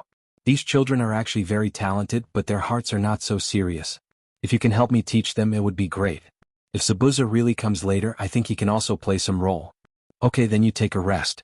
I will arrange for some medicine to be sent to you regularly to treat mental overdraft and recuperate the body. You don't have to worry about those children. I will help you train them well. Nangonja waved his hand and said to Kakashi. Nangonja's face had a very strange smile. Kakashi, who had been with Nangonja for so long, naturally knew some of Nangonja's bad taste. Was my decision to let Nangonja teach Naruto and the others a bit too hasty? Kakashi secretly asked himself, but he quickly threw these thoughts to the back of his mind. Anyway, he did not become Nangonja's plaything. Naruto and the others had to bear the bitterness of growing up. After thinking about this, Kakashi put the bowl of porridge in his hand that had been finished on the small cabinet next to him. Nangonja and Kakashi were still talking just now. He did not see Kakashi take off his mask. When did he finish this bowl of porridge? Nangonja walked out of the room where Kakashi rested, and also called Naruto, Sasuke, and Sakura, the 3 children. I discussed with Kakashi before and thought that maybe Zabuza did not die, but was rescued by someone who pretended to be an Umbu. Once Zabuza recovered from his injuries, he will definitely come back here to stop the Wave Country from building the bridge. So, I will train you for a period of time in the future so that your combat ability will be improved. Hearing Nangonja's words, Naruto, Sasuke, and Sakura's faces became extremely strange in an instant. It was an expression of joy and sadness. The 3 of them were trained by Nangonja. Naturally, they were very clear about how much benefit Nangonja's training could bring to them, but every time Nangonja trained people, he always came up with a lot of bad ideas which made them very uncomfortable. Chapter 254. The next day. Taeyang was still sleeping comfortably in his bed. It was only 2 or 3 o'clock in the morning, and the sky was almost dark. Naruto, Sakura, and Sasuke were all neatly dressed and standing at the door of Aokido, checking their equipment and waiting for Nangongja to guide their practice. However, they were a group of 11 or 12 years old children, so it was inevitable that they would still be a little sleepy after getting up so early. Naruto couldn't help but complain, "What is Nangong uncle doing? He asked us to gather so early but he hasn't come yet. If I knew earlier, I would have slept in bed for 10 more minutes before getting up, so that I could rest for a while." Although Sakura didn't speak, anyone with a discerning eye could see the bitterness in her eyes. Sakura actually had a little complaint. Now that Naruto said what he wanted to say, he silently praised himself in his heart. Sasuke glanced at Naruto, who was complaining, and said coldly, "Fool." As a person who often asked himself to get up early to exercise, Sasuke actually performed much better than Naruto and Sakura. Nangongja had trained Sasuke before. Unlike Sakura and Naruto's basic training, Nangongja's training for Sasuke was much stricter. Not to mention getting up early in the morning, even if there was no way to rest for several days in a row, such things had happened before. It was precisely because of this experience that Sasuke understood the benefits that Nangongja's training could bring him. "Sasuke, what are you talking about, you arrogant guy? Don't think that I didn't see that you just yawned behind our backs." Naruto looked at Sasuke with a smirk, as if he was grabbing Sasuke's pigtail. Hearing Naruto's words, Sakura also secretly looked at Sasuke with her eyes, as if she was hoping to see Sasuke yawning. But then Sakura looked at Naruto with an angry face and said, "Naruto, what are you talking about? How could Sasuke do such a rude thing? I think it's you who did it." Sakura was secretly excited in her heart. Hey, I helped Sasuke to smooth things over, I must have left a good impression on him." This kind of behavior would score very high in Xiao Ying's eyes. Just when the children seemed to quarrel again, Nangongja's voice sounded behind them. "Looks like you guys are in good spirits. I thought you guys would be sleepy since you woke up so early. But since you're already so energetic, then I have nothing to worry about. Let's start training now." Seeing Nangongja coming from behind them, Naruto was puzzled. "Uncle, why did you come from there?" "It's nothing, I went to the place where you will be training in advance to help you arrange it. It's convenient for our training in a while." Nangongja smiled and looked very kind. But Naruto felt that something was wrong. Arranged in advance? Didn't that mean that they would have to face all kinds of traps set up by their uncle, who was full of bad taste? This was really not good. If it weren't for Nangongja looking at him, Naruto wanted to run away now. Nangongja waved his hand and motioned the children to go with him. With the speed of a ninja, they quickly arrived in the forest of the wave country far away from the coast. "I don't practice chakra, so if you want me to teach you how to use ninjutsu, don't even think about it. But whether it's chakra or the internal force that I practice, it's actually a kind of energy. What I want to teach you is to control the energy in your body, so that you can use the least amount of energy to achieve the best effect." Nangongja said, and he had already walked in front of a big tree. Ninjas often achieve the effect of controlling the energy in their body through some training. Although my internal force is very different from chakra, it's common in some places. For example, like now. While Nangongja was talking to Naruto, his feet had already stepped on the trunk of the tree. At the bottom of Nangongja's shoes, an imperceptible internal force was attached to it. Nangongja's body directly stood vertically on the trunk as if it was free from gravity. "I use internal force to achieve this effect. It will cause a lot of consumption, so I usually don't do this. But chakra still has its own advantages in this regard, so this training method is suitable for you. You can give it a try." That's right, Nangongja wants to teach Naruto one of the more practical skills of a ninja, tree climbing. Nangongja only helped Naruto, Sakura, and taught Sasuke about swordsmanship. This kind of energy control practice is the first time for him, so naturally he has to start with the most basic tree climbing. With that, Nangongja hung his whole body on a branch, and began to slowly explain to Naruto some of the precautions and energy use methods of tree climbing. Naruto, Sasuke were all confused and didn't know whether they understood or not. Nangongja jumped down from the trunk, went to the side, and took out his own green jade gourd, as if waiting for Naruto and Sasuke to practice by themselves. Looking at Nangongja's appearance, Naruto and Sasuke naturally knew that they couldn't count on Nangongja to teach them such practice step by step. So they stood in the same place, closed their eyes, and seemed to be thinking about what Nangongja just said. Finally, Sakura was the first to open her eyes, but found that whether it was Naruto or Sasuke, both of them still closed their eyes and pondered. In her eyes, there was an irrepressible joy. Sure enough, I have my own outstanding points. Sakura looked at Nangongja, who was sitting under a tree and drinking wine by himself, and secretly encouraged herself in her heart. She must let Uncle Nangong see her power. She walked to a relatively tall tree, and very carefully attached her chakra to her feet. Sakura tentatively stepped on the trunk with her feet, and well, the point of force was very stable. Sakura's legs exerted force, and her whole body was almost standing on the trunk almost vertically. Although Naruto and Sasuke already had a certain idea in their hearts, now that they saw Sakura starting to try, they naturally turned their eyes to Sakura. Even Nangongja had already quietly looked at Sakura's movements with his own eyes. Chapter 255. Unsurprisingly, Sakura's first attempt ended in failure. Sakura was actually very serious in controlling her chakra, but suddenly a gust of wind blew past her. The morning wind was naturally a little cold, and Sakura couldn't help but shiver, and goosebumps appeared all over her body. Such a change naturally made Sakura's careful control of chakra instantly become unstable. Too much chakra directly stepped on the trunk, and Sakura lost her balance and fell to the ground.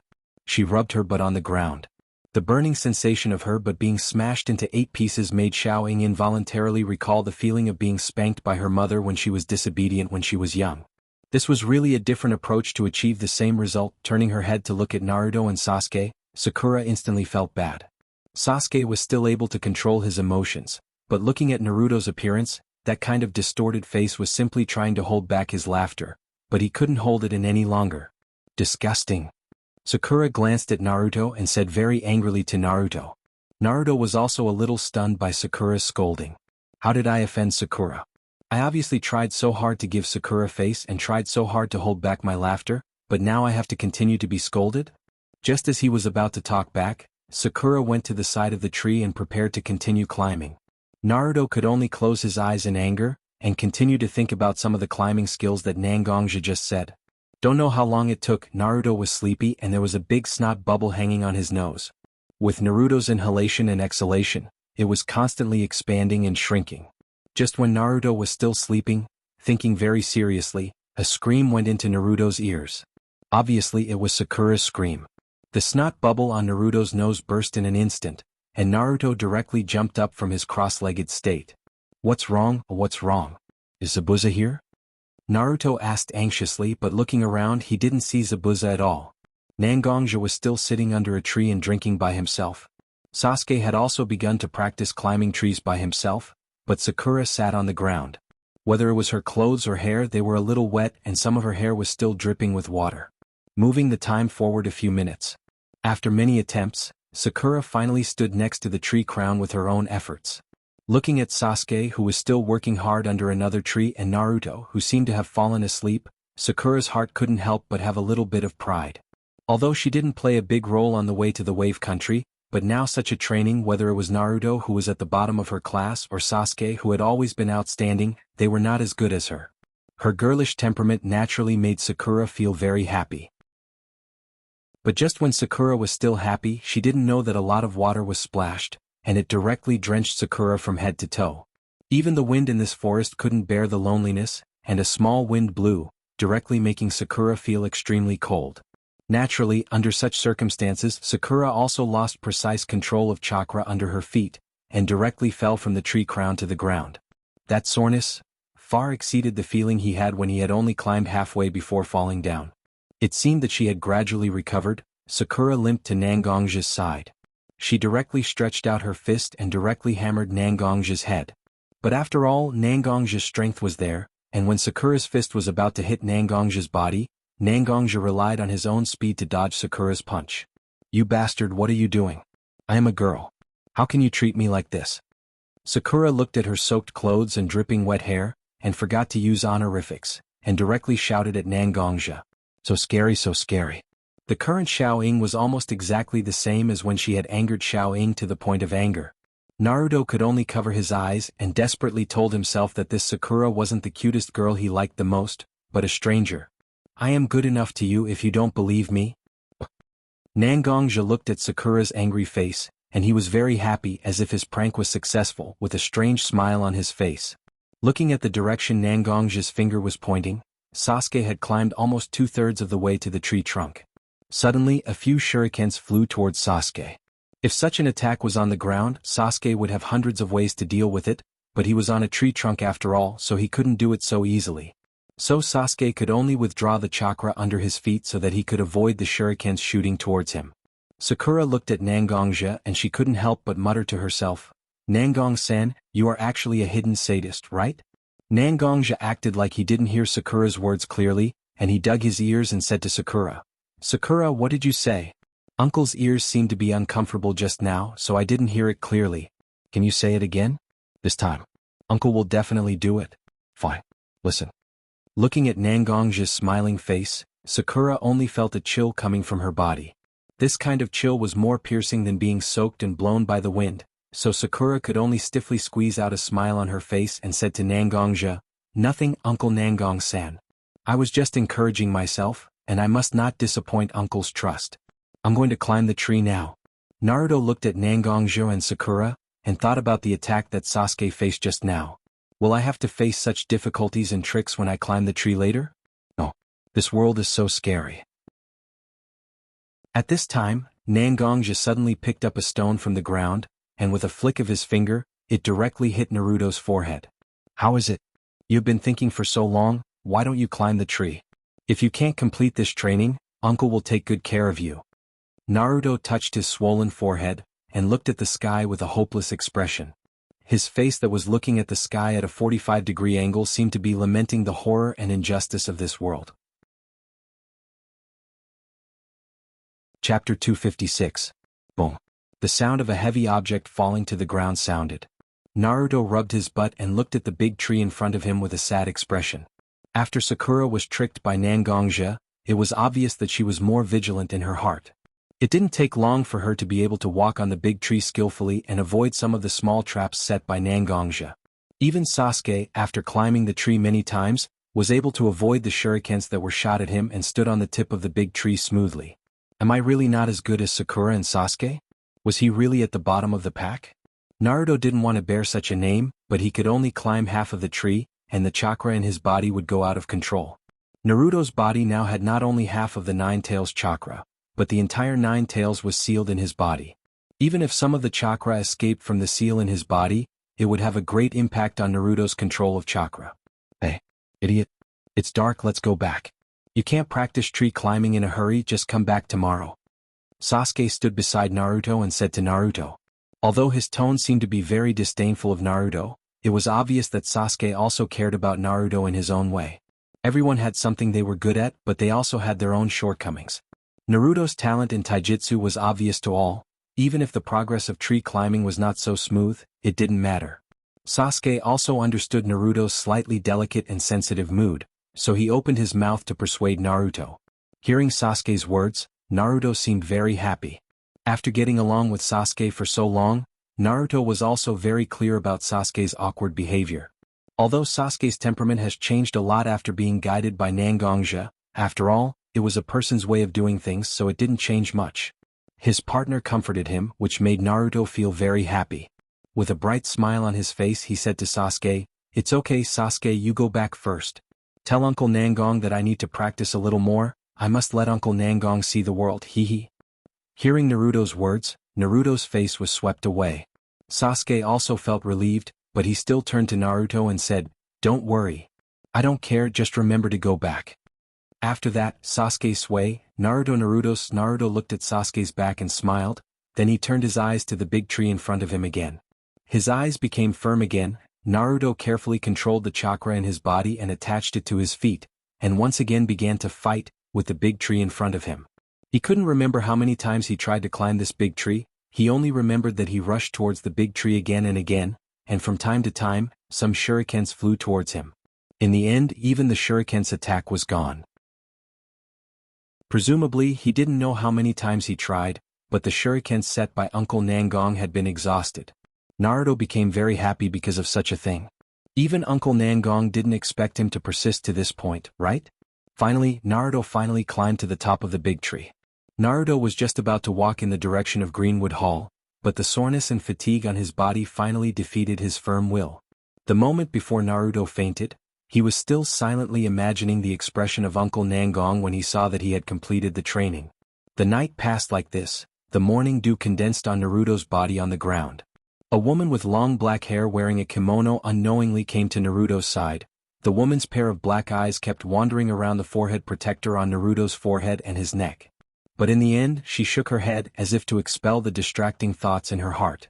She gently squatted beside Naruto, stretched out her tender white jade-like palm, and gently patted Naruto's face. A gentle and ethereal voice came from the woman's mouth. "Don't worry. Little brother, wake up. Who would catch a cold here? It's better to go home quickly." Naruto seemed to feel that someone was calling him. He tried hard to open his eyes, only to see a very beautiful girl squatting beside him and looking at him. The morning light seemed to turn into beautiful ribbons against the morning mist, revealing the beauty of the woman in front of him. "Sister?" Naruto didn't know the girl in front of him, but he still opened his mouth and said. Hearing Naruto's address, the girl seemed to be a little happy. Her mouth curved into a beautiful arc like the sun, making people's heart feel very warm. "Little brother, why did you fall asleep in the forest so early?" The girl seemed to be a little puzzled and said to Naruto. "Meh. I'm completing the training. After the training I can become stronger." Naruto scratched his head and seemed to be a little embarrassed to say to the girl. But the determination to become stronger in his eyes was so obvious, his pair of eyes instantly turned into a bright and dazzling gem. "But little brother, aren't you already very strong? Why do you have to train so hard?" The girl's question seemed to have caught Naruto's attention. In Naruto's mind, he suddenly remembered his mother's tired face in order to protect him when he was a child. Naruto opened his mouth and said to the girl, "In order to protect the people I care about the most, I will definitely become stronger." Hearing Naruto's words, the girl's eyes became sharp in an instant. "The people I care about?" The girl's eyes swept through the 2 bags of herbs in her hands that she bought from Greenwood Hall. "That's right, I must protect the people I care about the most. Even if I have to sacrifice my life, I will not hesitate." The girl stood up from her squatting position, tidied up her kimono with her hands and smiled at Naruto and said, "I believe that you will become strong enough to protect everything you want to protect.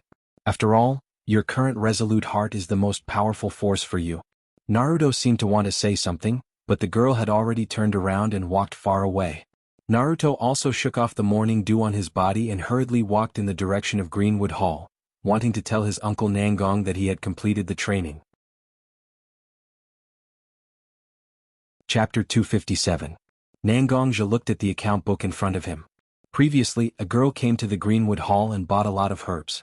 Although there were many kinds of herbs, the staff in the medical hall found that most of them were used to treat internal and external injuries. So he didn't dare to delay and reported this news to Nangongja. Nangongja actually had a guess in his heart. This girl must be with Zabuza, who was injured by Kakashi and faked his death. But since this was Kakashi's task, Nangongja was too lazy to intervene.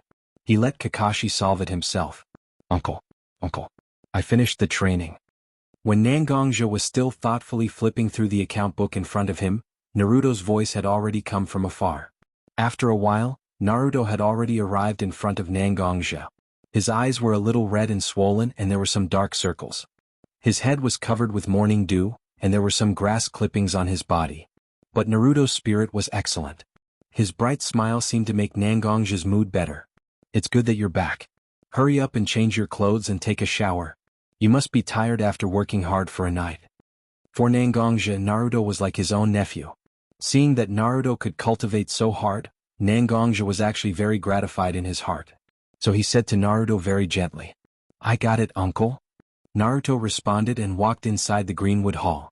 Apparently, he listened to Nangongja's suggestion and was ready to have a good rest. Not long after Naruto left, Kakashi had already walked out of the inner hall. Nangongja also saw Kakashi's figure. Since Kakashi could walk out, it was naturally not a big problem. "How is your recovery?" Nangongja asked Kakashi. "There is no problem with my body. After 1 or 2 days of rest, my strength will be completely recovered.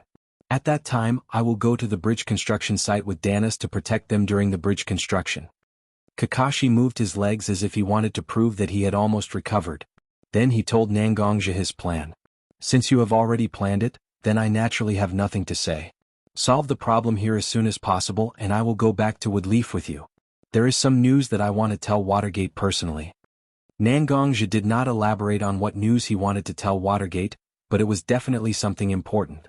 Therefore, Kakashi's face became serious and said to Nangongja, "In that case, I will help them complete the bridge construction as soon as possible. When the time comes, we will go back to Woodleaf together. Yabuki and some other people have been waiting for you to go back to Woodleaf." Kakashi obviously knew Sakura's mother, Yabuki, so he said this to Nangongja. Kakashi's words were actually to let Nangongja go back to Woodleaf with peace of mind. Nangongja also nodded and did not comment on Kakashi's suggestion. Seeing that Nangongja did not intend to express his intentions, Kakashi did not say much, but returned to the inner hall. It seemed that he wanted to train his 3 disciples again. Time passed quickly. When Kakashi fully recovered, he took Sasuke and Sakura to the bridge under construction. Naruto was left behind by Kakashi to take care of Dana's daughter and grandson. Maybe it's because Nangong Zetsu reminded Naruto about the nature of Gato, who hired Zabuza, and the relationship between Naruto and Dana's son Z. The bridge's construction period has reached the final stage, and the bridge can be completely built and put into use. Dana's weathered face couldn't help but smile. His motherland was finally saved. But a thick fog quickly shrouded the place where Kakashi and Dana's were. This unusually thick fog made Kakashi and Dana's involuntarily think of Zabuza, who attacked them in the forest. "Sakura, you follow Uncle Dana's and protect his safety. Sasuke and I are ready to face the enemy. Zabuza is coming." Sakura and Sasuke reacted quickly. One of them hurriedly went to Dana's side and pulled out a kunai from the ninja tool bag behind him and held it in his hand. He looked around him very vigilantly. Sasuke also went to Kakashi's side and was ready to fight. Woodleaf cloning ninja Kakashi, "Last time was the first time I encountered such a tricky Kekkei Genkai like Sharingan, and you were lucky enough to win. This time, I will definitely take the life of the old man Danas, and also take the lives of several of your disciples and yourself." A slightly ethereal voice came from the thick fog, and Kakashi also looked serious, revealing his eyes covered by the forehead protector. The Scarlet 3 Tomo Sharingan seemed to exude a light that even the mist concealment jutsu couldn't block. "Everyone can boast. My life, my disciple's life and my client's life are all at stake here. If you're really as powerful as you say, why don't you try to see if you can do what you've said?" "That's right," Kakashi said with some contempt, but his serious eyes showed that he had already regarded Zabuza as his enemy. The sound of a sharp weapon cutting through the air came, and Sasuke quickly shot the Senbon that was shot towards him to the ground. A figure with a mist umbu mask appeared in front of everyone. His hand movements were obviously telling Kakashi that these Senbon were shot by him. "Are you out of practice?" Zabuza's bandaged figure emerged from the thick fog, and he looked at the masked figure standing beside him with some blame. "No, Zabuza-sama. I deliberately tested this person's skill. Now it seems that it's just SOSO. I will take him down soon." Haku's ethereal voice also reached Sasuke's ears, and a touch of anger floated from Sasuke's eyes. Sasuke had his own pride, and being insulted like this made Sasuke feel very angry. But such anger didn't make Sasuke lose control. Instead, it made him more serious.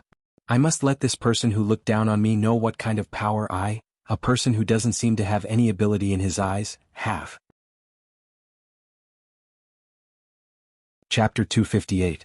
Just when Sasuke was secretly planning to let Haku see his strength, Haku's figure was in a trance in Sasuke's eyes. His figure instantly blurred, and Sasuke felt a cold feeling behind his head, so he quickly jumped forward. While jumping forward, Sasuke's body also turned around, and a kunai shot out from Sasuke's hand. That's right, it was Haku who appeared behind Sasuke. After Haku shot down Sasuke's kunai with his Senbon, he said to Sasuke with some appreciation, "Haku, Sasuke. You've really grown a lot." When Zabuza ambushed Danas in the forest, Haku had been observing from the side, so he had his own considerations for Sasuke. Sasuke's current level was obviously higher than what he saw before. Woodleaf Ninja sure enough had a very good foundation. After receiving appropriate training, their strength will improve significantly. But this was still not enough. Haku put one hand on his chest, and the other hand kept blocking Sasuke's shuriken. A cold and ethereal voice sounded in Sasuke's ear. "Ice release, 1,000 flying water kill." When Haku's voice sounded, a mass of water floated in front of Haku, and it quickly turned into slender icicles that shot towards Sasuke. Sasuke kept shooting kunai just now in the hope that Haku could use ninjutsu. After all, he was just a genin. If a ninjutsu duel really started, Sasuke's strength would not be Haku's opponent. But once the most basic taijutsu battle starts, with Sasuke's taijutsu and kenjutsu from Nangongja, Sasuke still has hope of winning. Kakashi watched Haku complete the hand seals with one hand, and even launched a difficult ninjutsu. He was very surprised. Ninjutsu with one hand? Kakashi had seen ninjutsu without seals, but it was the first time for him to see Haku complete the hand seals and launch ninjutsu with one hand. When Zabuza saw Kakashi's astonishment, he smiled disdainfully and said to Kakashi, "You still have the time to pay attention to other battles? With your disciple's strength, I will be able to take him down very quickly. Instead of worrying about your disciple's safety, you might as well worry about yourself because your life is in my hands." After saying this sentence, Zabuza's figure disappeared from Kakashi's line of sight. Even though Kakashi was very careful about his surroundings, he still couldn't detect Zabuza's figure and aura. This is Zabuza's specialty, silent killing technique. Kakashi seemed to be aware of something. He threw the shuriken in his hand to his left, but suddenly, Zabuza's figure appeared behind Kakashi. He raised his huge beheading sword and slashed towards Kakashi. Feeling the threat from behind, Kakashi quickly bent his body and dodged in front of him. Zabuza's sword almost fell on Kakashi's body. With a cruel smile on his face, Zabuza once again blended into the thick fog. His ethereal voice once again passed into Kakashi's ears. "Ah! Ah! Ah!" This time you are lucky to be able to avoid my attack. But you can avoid it once or twice, but can you guarantee that you will never make any mistakes? Once you make a mistake, your life will be taken by me, and everything you have will become an undead whose name will be pulled out of this ninja manual in my hand. The battle between ninjas is not only closely related to personal strength, but also the confrontation between the minds of each other. This was Zabuza's style. He constantly pressured his opponent with his words, and then used his dense murderous aura to attack his opponent's mind. When his opponent's mind was distracted, it was the moment he took his opponent's life. Facing Zabuza's silent killing technique, Kakashi actually couldn't think of a way to break the situation for a while. He could only stabilize his mind and try his best to resist the attack from Zabuza. In fact, Sasuke's current situation is not so good, because Haku's speed is a bit too fast. While his figure is constantly flickering, there will be senbonzen shooting towards him, and the angles are very tricky. Even if Sasuke has tried his best to resist the senbonzen shooting towards him, he still suffered some injuries. Although it is not fatal, it also greatly affects Sasuke's flexibility. Let me end the battle as soon as possible, and then help Zabuza-sama to defeat Hatake Kakashi. Haku looked at Sasuke, but in fact his mind has drifted to Kakashi, who is fighting with Zabuza. After all, Kakashi's strength is obvious to all, and Zabuza can now suppress Kakashi with the advantage of the environment. But once this famous wood-leaf ninja thinks of a way to break the situation, Zabuza's life will become very dangerous. Therefore Haku decided to solve this kid in front of him as soon as possible, and then help Zabuza-sama. Both hands were placed on his chest, and for the first time Haku began to use both hands to make hand seals. Sasuke's heart was alert. After all, Haku just used one hand to cast ninjutsu, and he was already suppressed. Now that Haku began to use both hands to make hand seals, he must cast a powerful ninjutsu that surpasses the previous ninjutsu, so Sasuke was also very vigilant to look around him. Both hands were placed in front of him, ready to cast ninjutsu to deal with Haku's ninjutsu. Ice Release Secret Jutsu, Magic Mirror Ice Crystal. Haku's voice sounded, and several water pools suddenly appeared around Sasuke. The water seemed to be controlled and began to float in the air. With the continuous injection of Haku's chakra, all the water began to turn into rectangular pieces of solid ice. It was like a cage and Sasuke was trapped in it. Sasuke also seemed to have a plan in mind, and his hand quickly printed. Then, Sasuke put his left hand on his mouth, and a violent shout sounded. Ketan, Great Fireball Jutsu. A flame appeared in front of Sasuke's mouth. As Sasuke's mouth kept blowing, the fire became bigger and bigger, and finally became a fireball with the height of a person, shooting towards a rectangular piece of solid ice. Chapter 259. The huge fireball hit the rectangular ice wall, and from time to time, some sparks splashed around. Under the constant burning of the fireball, some drops of water kept dripping from the ice wall. Sasuke's mouth hung a smile. As long as his fire elemental art could compete with Bai's ice elemental art, then he would have a chance to win. Gradually the fireball dissipated, but the effect caused by the great fireball jutsu was not as good as Sasuke imagined. On the mirror-like ice wall, there was only a small trace of depression. Even such shallow traces seemed to be constantly recovering. After a while, the traces left by the great fireball disappeared. Haku looked at Sasuke in the magic mirror's ice crystal range, and stepped into the ice wall. Haku's figure instantly appeared on each ice wall. Fire release can't restrain my ice release. Don't worry.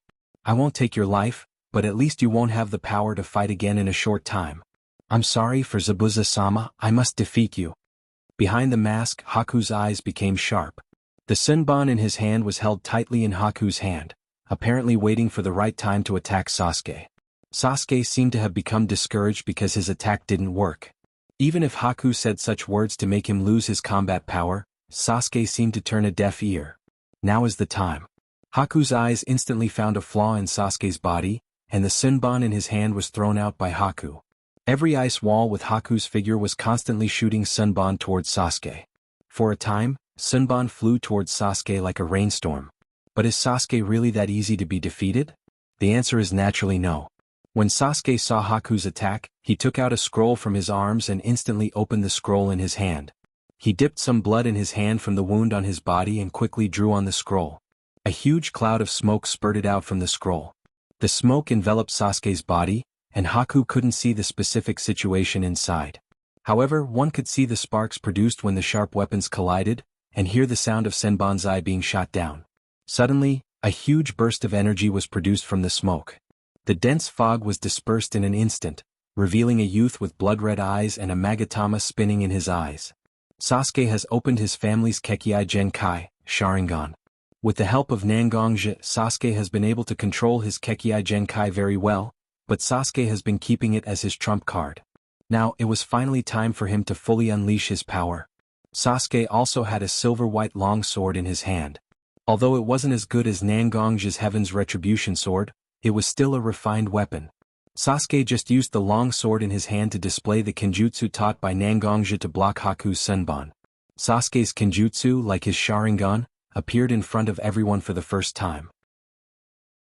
Although Kakashi has been trying to resist the attacks from Zabuza, he still paid attention to Sasuke and Sakura, his two disciples.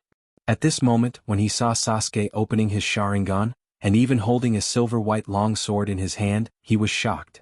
Although he knew that Sasuke had been taught by Nangongja, Kakashi didn't expect Nangongja to teach Sasuke his own kenjutsu. As Nangongja's most powerful means, it was actually taught to Sasuke. Nangongja going to let Sasuke become his successor? But Kakashi had no time to think about it, because Zabuza once again launched an attack on Kakashi. It seems that because of Sasuke's matter, Kakashi's mind was slightly disturbed. This time, Kakashi didn't completely avoid Zabuza's attack. A long wound appeared on the side of Kakashi's waist, which was the result of Zabuza's attack. Ah!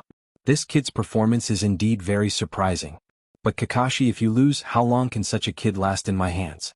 Since I can leave a wound on your waist, I can also leave a wound on your neck. Your life. I will take it. Obviously, he was at a disadvantage, but there was no trace of panic on Kakashi's face at all. Instead, when Zabuza left a wound on his body, his face showed a victorious look like a general. Kakashi's hands quickly printed on his chest like butterflies, and a ninjutsu was instantly completed in his hands. Summoning, Earth Release, Tooth Chase Jutsu. Kakashi pressed his hands on the ground, and a curse spread on the ground. Smoke burst out instantly and a huge ninja dog appeared beside him. These ninja dogs were his summoning beasts and the key to Kakashi's victory. On Sasuke's side, with the advantage of his exquisite swordsmanship and taijutsu, Sasuke constantly blocked the senbonzos that were shot at him. Although there was no way to break through the shackles of magic mirror ice crystal for a while, there was no sign of defeat at all. Sasuke. Suddenly, outside the range of magic mirror ice crystal, a familiar voice sounded. Sasuke shot down the senbonzos that were shot at him and looked in the direction of the voice. It was Naruto, who was left in Dana's home to take care of Dana's family. Idiot, why are you here? Although he scolded Naruto as an idiot, Sasuke's heart was still warm. After all, the reason why Naruto came here was because he was worried about their safety, right? Two gangsters who looked particularly fierce came to Uncle Dana's home and wanted to kidnap Uncle Dana's daughter and grandson. I have subdued them. Then I got rid of Uncle Nangong to take care of the ordinary people, and then I came to see if you need my help. Naruto seemed to be very proud of himself as he said to Sasuke. After all, he subdued the people who wanted to cause trouble. Sasuke heard that Naruto got rid of Nangongja to take care of the ordinary people of Wave Country, and his heart was set. Then he turned his eyes and looked at Naruto as if he had thought of a good way to break the situation. Chapter 260. Although Sasuke's eyes were staring at Naruto, his hand was slowly placed on his waist, and he seemed to be unconsciously flicking his fingers. Naruto saw Sasuke's action from the corner of his eyes and understood what Sasuke wanted to do. As a qualified ninja who graduated from the Ninja Academy, Naruto may not be so good at academic issues, but under the supervision of Iruka, a very serious class teacher, he remembered some secret signals clearly in his heart. Just like Sasuke's fingers, which seemed to be unconsciously flicking, was actually a relatively common secret signal in Wood Leaf. Ninjas who weren't from Konoha naturally couldn't understand it, but Konoha's ninjas were very clear. Sasuke seemed to feel that he had fully conveyed his meaning, so he turned around and pulled out several shurikens from his body. "Kid, you finally discussed it?" Haku wasn't an inexperienced ninja. Over the years he had been wandering around with Zabuza, and his combat experience was extremely rich. Although Haku couldn't understand the secret signal between Sasuke and Naruto, he knew that these two children must have a plan. No matter what method they want to use to break the situation, he has a way to deal with it. After all, this is his best ninjutsu. With such a ninjutsu, Haku naturally thought about how to deal with various attacks. "You want to know what we discussed? Come up and try it yourself, but the tuition is a bit expensive. Take your life as the tuition fee." Sasuke's face was full of confidence, and he seemed to have a way to win the battle. Throwing the shuriken in his hand toward each ice wall, Sasuke's hand quickly formed a seal. Katan, Phoenix Sage Fire Jutsu. Sasuke's mouth suddenly spat out a lot of small fireballs, and the small fireballs spread along the steel wire of Sasuke's shurikens. Before Haku could react to what he wanted to do, Sasuke's hand pulled hard, and several explosive tags appeared on the steel wire of the shurikens. He couldn't break Bai's magic mirror ice crystal with just his fire escape. What? The reason was that Sasuke's Katan wasn't powerful enough. Since his strength wasn't enough, he naturally had to rely on some external forces, right? The explosive talisman was the best external force. Boom, boom, boom. The explosive charms exploded one after another, seemingly randomly looking for a target, but one of the ice walls was hit by at least 4 explosive charms. "Naruto, now is the time." Sasuke shouted at Naruto outside, and at this moment, the chakra on Naruto's body seemed to have turned into a substance, like a ribbon around his body. However, the ribbons formed by chakra were densest on Naruto's right hand. At this moment, the veins on his right hand were very obvious. It was obvious that he was under a lot of pressure. "Ha! You masked guy, eat my fist." Naruto seemed to be relieving the tingling sensation on his right hand caused by the surge of chakra, and shouted at Haku's figure in the magic mirror ice crystal. At the same time, he also exerted force on his feet and rushed toward the ice wall formed by the magic mirror ice crystal. Because of the strength and speed, the moment Naruto launched the attack, the fog around him seemed to be compressed and then exploded for a moment. However, there was some red chakra in the chakra ribbon wrapped around Naruto's body. Now everyone was paying attention to their own battle, and they didn't notice that this chakra was mixed in Naruto's body. Seeing his fist getting closer and closer to the magic mirror ice crystal, Naruto's heart also calmed down. This time he could finally show off in front of Sasuke and Sakura. After all, Sasuke was able to escape thanks to him, right? Naruto suddenly had a trace of doubt in his heart, because according to his current speed, his fist should have already collided with the ice wall formed by the magic mirror ice crystal. But at this moment, Naruto's hand didn't feel the slightest bit of reality, as if he didn't hit anything at all. Naruto didn't understand what happened, but Sasuke saw it clearly from the perspective of a bystander. Because just as Naruto's fist was about to touch the ice wall, Haku actually removed the ice wall directly. The ice wall that had been bombarded by his explosive tag directly shattered, and Naruto himself directly crashed into the range of the magic mirror ice crystal due to the inertia due to his speed and strength. Damn, I didn't expect these ice walls to be so precisely controlled. Sasuke cursed in his mouth, and the place where the collapsed ice wall was now occupied by a newly formed ice wall. Naruto didn't seem to react. He touched his head and said in confusion, "Is the ice wall so fragile? How can it be broken so easily?" Then he looked at the ice wall that he had just attacked and said with a face full of surprise, "That's right. No way. It's actually there? I didn't encounter any obstacles, is it Genjutsu? With that said, he walked foolishly to the newly formed ice wall and wanted to reach out and touch it. But at the same time Haku's figure appeared in the newly formed ice wall, and several senbonzans were thrown at Naruto by Haku. Naruto also reacted quickly and blocked the senbonzans with a few flashes. I have to praise you too, after all, a group of genin who have just become ninjas can actually come up with such a method to fight against my ninjutsu. And the cooperation between you two is also very tacit, which is really rare. Haku's applause entered Naruto and Sasuke's ears, but hearing such praise, Sasuke's face was full of anger. His goal was never as simple as winning against someone like Haku. He wanted to defeat his powerful brother and ask him what happened that night. Now he actually suffered a setback in the hands of such a person who has almost no reputation? And even praised by such a person? Stop joking. The pride in Uchiha's blood will never allow him to be despised and teased like this. Chapter 261. When Sasuke didn't notice it, the Magatama in his eyes spun faster and faster, and there were even some signs of splitting, but it seemed that something was missing, and the Magatama in his eyes still didn't split. Well, after seeing these little tricks of yours, I'll deal with you as soon as possible. After all. Haku looked in the direction of Zabuza with his peripheral vision. Even with the thick isolation, the huge ninja dogs summoned by Kakashi were still so conspicuous. Obviously, Kakashi had already thought of a way to deal with Zabuza. At this time, Haku didn't have time to waste with children like Sasuke and Naruto. Although he didn't want to kill these two children, now that he had reached the point where he had to be heavy-handed, Haku also sped up his speed. Haku's figure appeared in each ice wall formed by the magic mirror ice crystal, and his hand quickly printed. Ice release, killing water shards. In fact, whether it was Senshard's water shards or Haku's current killing water shards, they were all water release, but Haku infused his unique Kekkei Genkai ice release chakra into it, turning the original water release into ice release. Slender icicles shot towards Sasuke and Naruto, far more than the number of Chasha water kill that he used before. In the eyes of Sasuke and Naruto, Haku's killing water shards were everywhere. Sasuke and Naruto stood back to back. Sasuke used the long sword in his hand, while Naruto took out a kunai. Both of them tried very hard to shoot down the icicles that were shot towards them. However, each icicle contained a tremendous amount of power. Even though they were shot down, the power contained within still made their hands go numb. Click. A crisp sound was heard. It was the sound of the kunai falling to the ground. The kunai in Naruto's hand fell to the ground because he couldn't hold it tightly, and then there was a muffled sound of a sharp weapon piercing into flesh. Damn it. Damn it. Damn it. Sasuke's heart began to become anxious. Naruto was obviously in danger at this time. What should I do? How can I protect my teammates? There was no way. Sasuke could only make chakra flow faster in his body to stimulate his body and improve his speed and strength. However, there will always be a time when chakra will run out.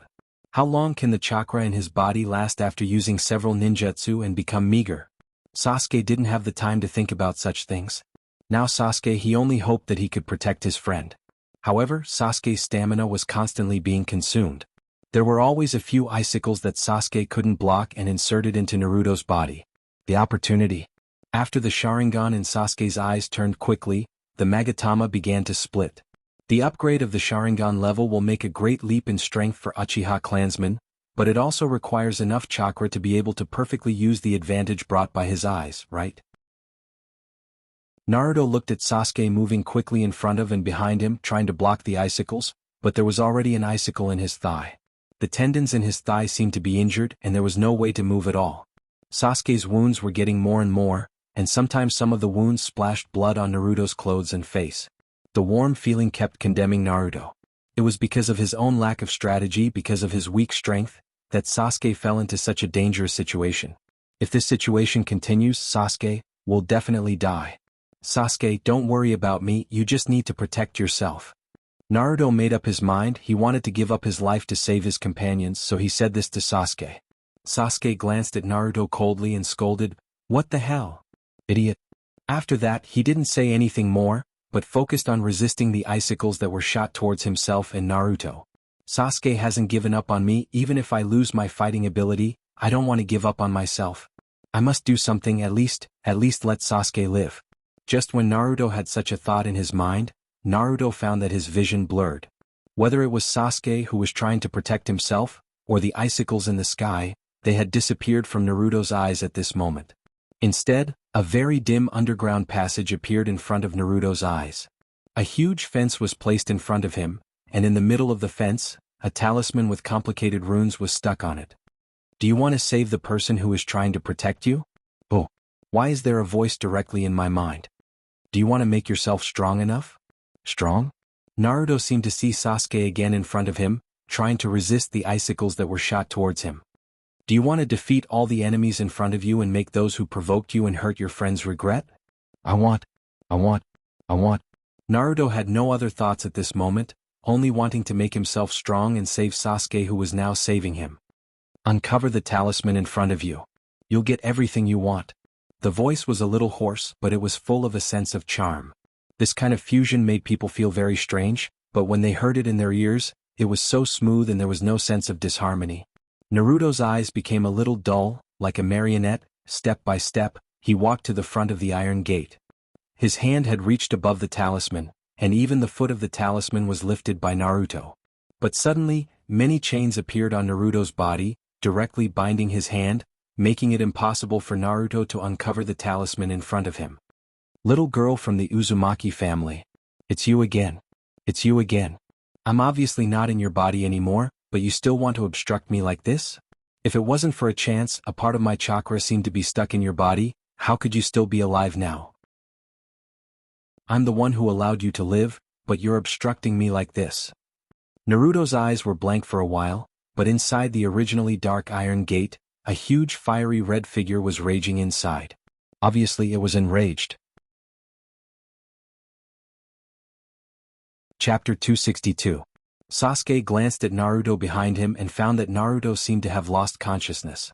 His whole body was paralyzed on the ground.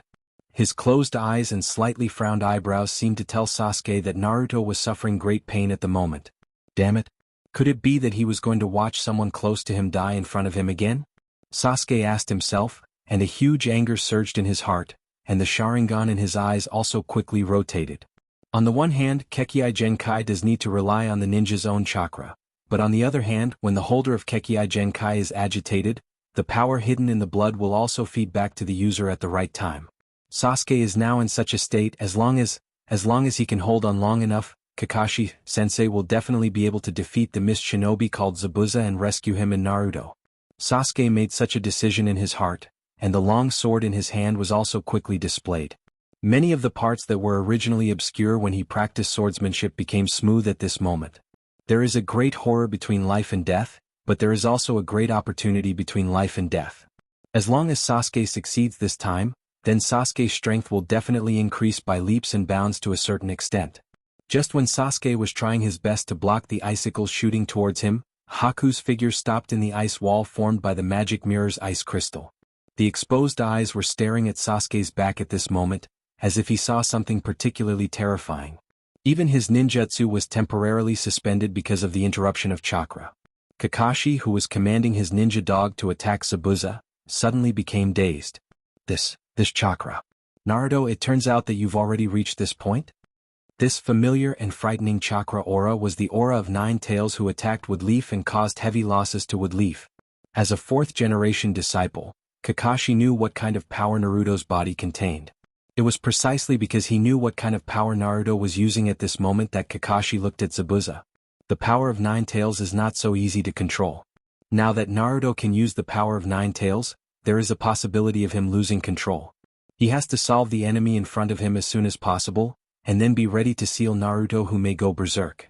Not to mention Kakashi's reaction here, Sasuke also noticed the fluctuation of chakra behind him that was enough to be called surging. Turning his head behind him, Naruto, who had just fainted, stood up at this moment. His body was wrapped in a layer of fiery red chakra, as if he was wearing a fiery red dress woven by the sunset, with a violent and gorgeous beauty. Sasuke, you worked so hard to protect me just now, I naturally can't fall behind. I want to protect you, protect everything I cherish. For some reason, Naruto's voice seemed to become lower and hoarser in Sasuke's ears. But the firmness in Naruto's tone was clear to Sasuke. So Sasuke also slightly stepped aside. Since Naruto wants to protect everything he cherishes with his own strength, Sasuke naturally has no reason to stop Naruto. The only thing Sasuke can do is to do his best to help his partner achieve his wish, right? Seeing Sasuke making way for him, Naruto's mouth also had a smile. Naruto knows how proud and stubborn Sasuke is, but now in order to help his partner, Sasuke is willing to give up the enemy in front of him. It's enough to see how important Naruto is in Sasuke's heart, isn't it? Nodding his head to Sasuke, Naruto cast his eyes on Haku's figure in the ice wall formed by Magic Mirror's ice crystal. Just now the two of us were beaten badly by you. Now I'll let you enjoy the feeling of being ruthlessly suppressed.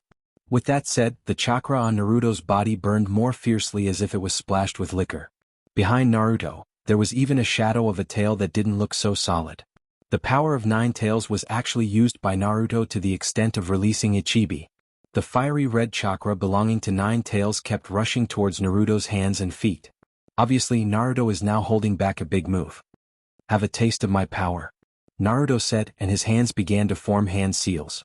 Originally, Shadow Clone Jutsu has several hand seals, but with Naruto's deepening control of chakra in his body and his proficiency in Shadow Clone Jutsu, Naruto can now almost launch it with only one hand seal. Ninjutsu, Multiple Shadow Clone Jutsu. Red Lotus, Sea of Man. Naruto has launched Shadow Clone Jutsu many times in front of Sasuke, but this time is particularly different. Because each shadow clone was wrapped in a fiery red chakra coat formed by Kyuubi's chakra just now on Naruto's body. Shadow Clone Jutsu? Haku has a certain understanding of Woodleaf's Shadow Clone Jutsu. Although Shadow Clone Jutsu does have its own advantages, once it is attacked, it will turn into a cloud of smoke and disappear. Such a weakness is extremely obvious. So, Haku's hands began to form hand seals quickly. Ice Release, 1000 Flying Water Kill. In the air, a few clouds of water instantly turned into icicles, and under Haku's command, they shot towards Naruto's Shadow Clone Jutsu. However, everything wasn't as simple as Haku thought. Because Naruto's Shadow Clone Jutsu was wrapped in 9 tails coat, the icicles shot out by Haku were firmly entangled, and couldn't attack Naruto's Shadow Clone Jutsu at all. Naruto didn't care about Haku's astonishment at all, but instead he accelerated his attack. After both speed and strength were enhanced, Naruto and his Shadow Clone Jutsu instantly defeated the entire Magic Mirror Ice Crystal, and Naruto's body ran out with Sasuke, rushing towards Sakura's direction. These days Sakura seems to have learned a lot of medical techniques in Aokido. Although he didn't know what level she has reached, he could only let Sakura do some emergency treatment for Sasuke. Chapter 263. Seeing that Naruto and Sasuke were out of danger, and Naruto was able to maintain his sanity, Kakashi was also very pleased. Sakura was also shocked when she saw the wounds on Sasuke's body. She hurriedly bandaged the wounds on Sasuke's body. At the same time he secretly made up his mind. His talent in this kind of battle was very clear in his heart, but he could control his chakra very accurately. This kind of aptitude is necessary for medical ninja and genjutsu ninja. In this case, why not try to make himself more useful? Of course, these were all words for later because when Naruto put Sasuke down, he returned to the battlefield with Haku again.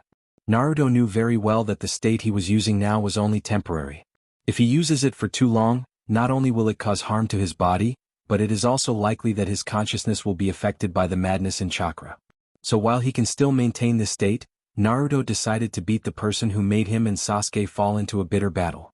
Naruto's body was now wrapped in the 9 tails coat, which greatly improved Naruto's strength and speed. Soon Naruto arrived in front of Haku with his speed. Naruto directly punched Haku's face. It seems that because Naruto's momentum was too terrifying, Haku felt that his body couldn't exert any strength at all, so he didn't avoid such a straightforward punch. In other people's perspective, it was as if Haku rushed towards Naruto's fist, which was very funny.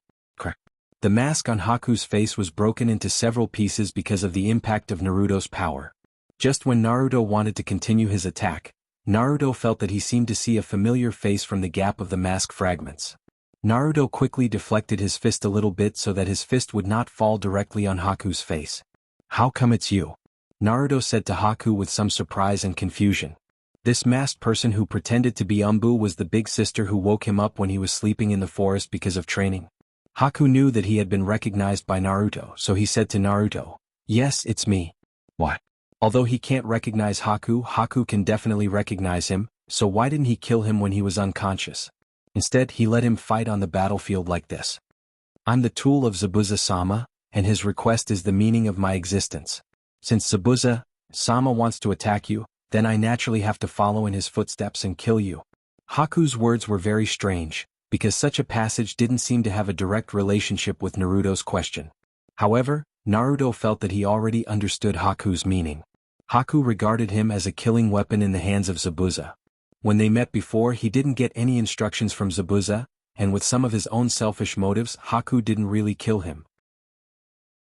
But now that Zabuza has become the enemy of Naruto and his team, he naturally has to follow the footsteps of Zabuza-sama, right? On the other hand, in the battle between Kakashi and Zabuza, a huge ninja dog that was nearly 2 meters long was biting Zabuza's shoulder. Zabuza's left hand was hanging by his side. Obviously, his muscles and bones were injured and he wouldn't be able to use it in a short time.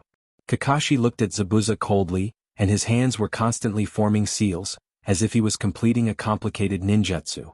"If you don't, then this battle will be considered to be over. No matter if it's you or your subordinates, you've already lost. If you're willing to retreat now, I can spare your life. However, if you continue to resist, I don't mind taking your life and your bounty into my own pocket." Zabuza still has a certain strength, and as one of the 7 legendary swordsmen of the Mist, even if he is now in a rebellious state, once he really kills him, it will still make the Mist Ninja feel some resentment. In the current ninja world, seeking stability is the consensus of all forces, but for the Mist, who knows if such a group of people will go crazy because they think that killing Zabuza is a slap to their face. So from Kakashi's point of view, he still hopes that Zabuza can retreat on his own. Hearing Kakashi's words, Zabuza's face that was stained with blood and looked a little hideous became even more distorted. "Kakashi, are you pitying me? I Zabuza am a ghost man. I don't care about things like life and death. You want me to leave on my own accord after saying such a thing? Let my saber tell you my answer." With that said, Zabuza used his still intact right hand to gather the beheading broadsword in his hand and rushed towards Kakashi. It's like he's crazy. He didn't use the silent killing jutsu. Instead, he had an indescribable feeling of overbearingness. Kakashi didn't want to kill Zabuza because he was afraid of trouble, but now that Zabuza has gone crazy, what's the harm in killing him? Zabuza has his own pride, doesn't Kakashi have it too? In the center of Kakashi's hand, Raiton chakra was constantly condensing. Soon an ear-piercing squeaking sound could be heard. But with the continuous infusion of Raiton chakra, such a noisy sound slowly disappeared, and the thunder in Kakashi's palm became brighter at this moment. The 3 tomo in his eyes rotated quickly. Kakashi's eyes stared at the position of Zabuza's heart. Haku, who was opposite Naruto and preparing to fight Naruto again, clearly felt the huge chakra in Kakashi's hand, and his eyes seemed to have made a decision. He injected his chakra into his feet at all costs. Even if his meridians were swollen and unbearable, Haku didn't stop the injection of chakra. When chakra seemed to have reached a critical point, Haku suddenly rushed in the direction of Zabuza with a speed that was difficult to be seen by the naked eye. Chapter 264. Kakashi's eyes widened slightly, as if looking at the scene in front of him with a little shock. Raikiri accurately hit a person's body, causing blood to splatter everywhere, and because the nature of Raiton chakra reached the extreme in this move, there were even scorch marks on the wound caused by Raiton chakra. But the person who was hit was not the target he originally wanted to hit, but Haku, who had been following behind Zabuza and was engaged in a fierce battle with his 2 disciples just now. The moment Haku rushed over, even Kakashi's 3 tomo Sharingan almost missed Haku's movement. Haku seemed to have abandoned everything, and the limit in front of Haku didn't seem to exist at all. He burst out with an unimaginable speed. Of course, Kakashi's hand penetrated Haku's chest and stabbed into his shoulder, making his 2 arms basically useless. "Haku, you..." Zabuza looked at Haku, who blocked Kakashi's killing move in front of him, and he was shocked to call out the name of the child he picked up from the garbage dump on the street. Haku turned his head and looked at Zabuza. Although his expression was a bit sad, there seemed to be a trace of satisfaction in his eyes. "Zabuza-sama, it's great that you're okay. Am I a qualified tool?" Zabuza told Haku again and again that Haku was just a tool for him. Such words engraved a very deep mark in Haku's heart. Haku was willing to do anything for Zabuza, standing in the position of a tool. But Zabuza was very clear about the condition of his body. When he fought with Kakashi just now, he was actually seriously injured. Coupled with Kakashi's nature change and the stimulation of Raiton chakra, even some of the original internal injuries in his body broke out. Now he was actually a candle in the wind, and he could die at any time and anywhere. Originally, Zabuza thought that if he died in the hands of Kakashi, it would be a good choice, but Haku stepped forward and blocked the fatal blow for him. That's right. Bai is a perfect tool for me. Although the words were obviously so cold and indifferent, everyone could hear that Zabuza's tone at the moment was so gentle and soft. Is Haku really just a simple tool for him? As a rebellious mist ninja, Zabuza has been surviving in the chaotic environment of the ninja world for many years. And for such a long time he spent with Haku. People are not plants and trees, how can they be emotionless? It's just that Zabuza buried such feelings deep in his heart.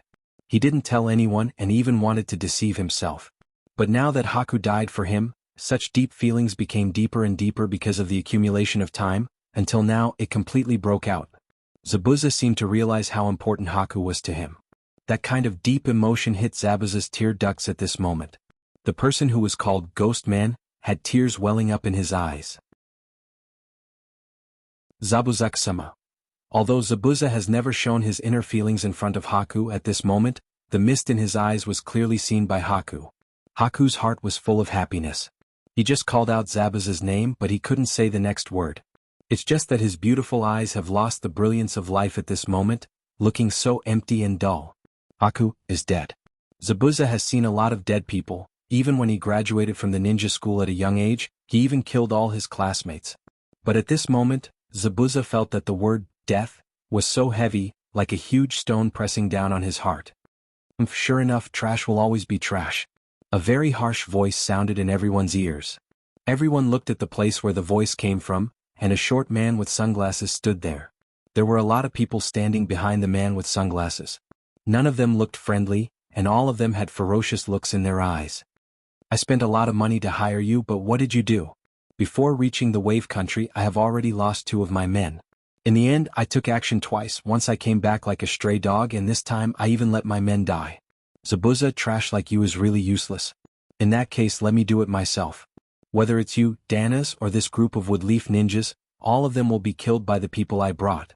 With that said, the man with sunglasses, who was the mastermind behind all of this, said to the group of punks behind him, all of you kill 1 person and I will reward him with 100,000. After hearing the amount of reward mentioned by Kato, the group of punks was also excited. It seemed that whether it was Kakashi or Zabuza, they were walking money bags in their eyes. Ninjas? So what? I have so many people. Even if I use my own life to kill them one by one, I can still kill them. Once he had 100,000, wouldn't he be able to squander it? Originally, Zabuza's face still had a lot of sadness, but now Zabuza's face calmed down. He kicked a kunai under his feet into the air. His lower jaw struggled to break free from the bandage on his face and caught the kunai flying in the air in his mouth. Zabuza said to Kakashi, since my employer is ready to kill me, then you and I are no longer hostile. Now I only want to do one thing, which is to drag this bastard who insulted White to hell. If you think I'm still a good opponent, then please bury me with White after I die. After that, he didn't care whether Kakashi agreed to his request or not. Zabuza looked at Kato with his sharp eyes. It's this person who insulted the only pure land in my heart. Since I'm going to die anyway, isn't it better to die in order to guard my pure land named White? Kato's scalp tingled under Zabuza's gaze, and he quickly shouted to the group of punks around him, what are you doing? Are you stupid? Hurry up. Chapter 265. However, the group of gangsters around Kato were hesitant, because Zabuza's eyes were too terrifying at this moment. Obviously there was no murderous intent, but it was full of indifference to life. Whether it was the enemy's life or his own life, it seemed to have become worthless in Zabuza's eyes at this moment. Zabuza seemed to only want to let him have a good massacre so that he and Haku can leave this world that has tortured him for so many years. Kato was also very nervous, but he didn't have much fighting power. Therefore, Kato kicked one of his lackeys hard, causing him to fall to the ground. Then he took out a thick stack of money from his arms and sprinkled it in the sky. All of you go. I have a lot of money, whoever can kill this man with bandages on his face, I will give him 500,000. Don't you all go. Money moved people's hearts. When Kato directly took out the 500,000 yuan reward, there was a person who ignored the danger of Zabuza because of the temptation of money. Go. There is only one person on the opposite side, I don't believe that I can't kill him. After saying that, he had already rushed up. Once someone took the lead, many gangsters were also moved and one by one they rushed up. Kill him. This much money is enough for us to enjoy for a long time, we can't let it fall into the hands of others. One by one the gangsters rushed up, but Zabuza's eyes were still so indifferent. Looking at the group of gangsters rushing towards him, he just bit the kunai in his mouth tighter. One of the gangsters approached Zabuza with a thick iron rod in his hand. He directly raised the iron rod in his hand and smashed it towards Zabuza's back. Zabuza didn't dodge but directly hit his body. Ah! I hit him. I hit him. Ordinary people in the ninja world have a kind of awe for ninjas. When a gangster hit Zabuza with the iron rod in his hand, it undoubtedly encouraged more gangsters. However, Zabuza twisted his neck, and the kunai directly slit the little punk's throat. However, the other gangsters were obviously controlled by their own desires. They rushed toward Zabuza as if they were not afraid of death. Kato, who was watching from afar, watched those gangsters who had been driven by his money lose their lives in the hands of Zabuza. The blooming flowers of blood seemed to be the sacrifice offered by Zabuza for Haku's departure. It was beautiful yet filled with a bloody aura, causing everyone to be captivated by this beauty and also caused everyone to feel fear because of this bloody aura. Kato also had some lingering fear in his heart, he seemed to have underestimated ninjas. Kato moved his feet back a little bit, but then he noticed that Kakashi was looking at him with a smile. Kakashi was playing with a kunai in his hand, as if he was ready to shoot it at any time. Seeing such a scene, Kato didn't dare to move at all. In fact, he was just a businessman. Although the money in his hands made him a local tyrant, he didn't have any strength. Now that he was being stared at by a woodleaf ninja, the fear in his heart was so clear that he didn't dare to move at all. Finally, most of the gangsters brought by Kato seemed to have been killed. The remaining gangsters looked at the corpses on the ground, and their minds that were bewitched by money seemed to have sobered up. This ninja. Has he killed so many people? Finally, a gangster ran away. Just like dominoes, a slight movement in one part would affect the rest. Each and every one of the hooligans' hearts were filled with boundless fear. Those with better mental states had their legs trembling, not daring to move forward at all. Those with worse mental states directly ran for their lives. Zabuza seemed to have found that no one was attacking him, so he straightened his back a little. Although there were still many wounds on his body, Zabuza was completely unmoved and he walked straight toward Kato. When the punks saw Zabuzan coming, they hurriedly moved their bodies in a panic, making a path for Zabuzan. You. Kato looked at the gangsters who made way for Zabuza, and he was very angry and shouted at them. But Zabuza quickly arrived in front of Kato. Kato quickly squeezed out a smile on his face and looked at Zabuza with some flattery and said, Zabuza-sama, just now I went too far. How can I swallow the money I gave you? How about this, I will give you all the reward for your mission, and then give you an extra million, and then you and I will go our separate ways. Kato's words were only half finished, but Zabuza's eyes were still staring at Kato indifferently. I will give you money, I have a lot of money. As long as Zabuza-sama can forgive me and let me go, I am willing to give all my money as compensation for offending Zabuza-sama. I just beg you, please let me go. Hearing Kato's words, Zabuza finally opened his mouth. But there was a sad smile on his face, which made everyone's heart tremble. What I lost. You can't afford it. Moreover, for me now, what is the value of money? You should obediently become the sacrifice I prepared for my Haku. I hope that Haku can live in a peaceful era in her next life, so that God can live up to her kindness. Kato seemed to want to say something, but Zabuza directly cut Kato's throat with the bitter in his mouth. Blood sprayed on Zabuza's face, but Zabuza didn't have the slightest intention of wiping it off. Instead, he stumbled to the side of Haku's body and directly lay on the ground. Suddenly, he felt a trace of coldness on his forehead. In the wave country it was snowing. Finally, Zabuza's eyes were no longer indifferent. Instead, they were filled with a kind of gentle love. He put his hand on Haku's hair and looked at the snowflakes falling from the sky. He murmured, Haku, Haku, Haku. Haku, did you see it? Snowing. The snowflakes are so beautiful.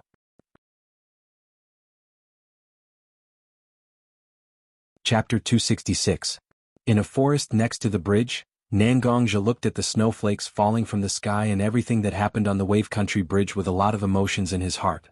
Originally, Nangongja came here to prevent Kakashi from making any mistakes, and there was no way to guarantee the safety of Naruto and the other children. But he had to say that Naruto and Sasuke's performance was indeed beyond Nangongja's imagination. Far away, Nangongja seemed to see Itaka wearing a very shabby armor leading a group of people to the bridge where Naruto and the others were. Nangongja also shook his head and turned back to the Blue Wood Hall. Perhaps with the help of this bridge and people like Izawa, the small country of Wave could embark on a difficult and tortuous road to rise up. However, all of this has nothing to do with Nangongjia. In order to fulfill Zabuza's last wish, Kakashi buried Zabuza and Haku together. As for the Zenjutsu, he also inserted the Zenjutsu on their graves and used it as a tombstone. After all, the Zenjutsu belonged to the Mist Village. Even if Kakashi took it away, some of the special techniques still couldn't be mastered. Because of such a Zenjutsu, he didn't know how long it would take to deal with the Mist Village. It was better to leave it here as a tombstone for Zabuza. "We are leaving tomorrow, are you ready?" Kakashi said to Nangongjia. After all, Nangongjia said that he would go to Woodleaf and Watergate to talk about some important information face to face. "Of course, I don't have any luggage, so I can leave any time and anywhere." Nangongjia smiled, but Kakashi's expression was a little hesitant. It seemed that he wanted to say something, but he didn't know whether to say it or not. "Do you have any questions to ask me?" Obviously, Nangongjia also saw Kakashi's hesitant expression, so he asked. When Kakashi heard Nangongjia's words, his heart sank and he said to Nangongjia, "As far as I know, such a Blue Wood Hall is actually established by a ninja organization, right?" Hearing Kakashi's words, Nangongjia also nodded to show that it was true. And in Nangongjia's heart, it turned out that Kakashi was hesitant about this. Indeed, he, a person who hasn't been in contact with Woodleaf for a long time, suddenly appeared in the subordinate organization of another organization. If it wasn't for his good relationship with Kakashi, and he also helped Kakashi do a lot of things in the past few days, Kakashi wouldn't use his own mouth to ask questions, but use his own kunai to ask questions. "Kakashi, I already know what you mean. This superior organization of Blue Wood Hall does have a lot of connections with me. That's why I can appear in this Blue Wood Hall, but I can assure you that this organization can't bind me. This time, I hope to go back to Woodleaf with you, and there are indeed various reasons. You can believe me." Although Nangongjia still didn't tell Kakashi about his real relationship with the Bloodcloth Pavilion, he made it clear that although he had a relationship with the Bloodcloth Pavilion, the Bloodcloth Pavilion couldn't bind him to do things that he didn't want to do.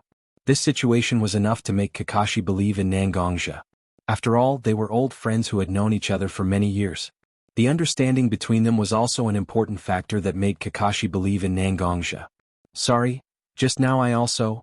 Kakashi stepped forward and patted Nangongjia's shoulder with his hand, obviously a little guilty. After all, he suspected Nangongjia.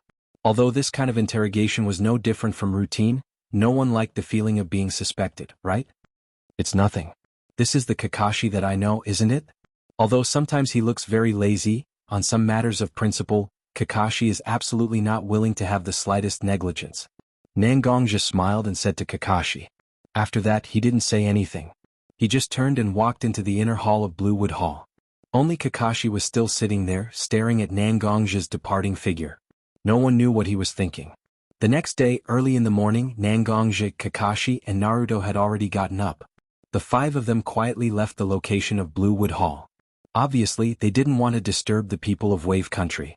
They just wanted to leave quietly.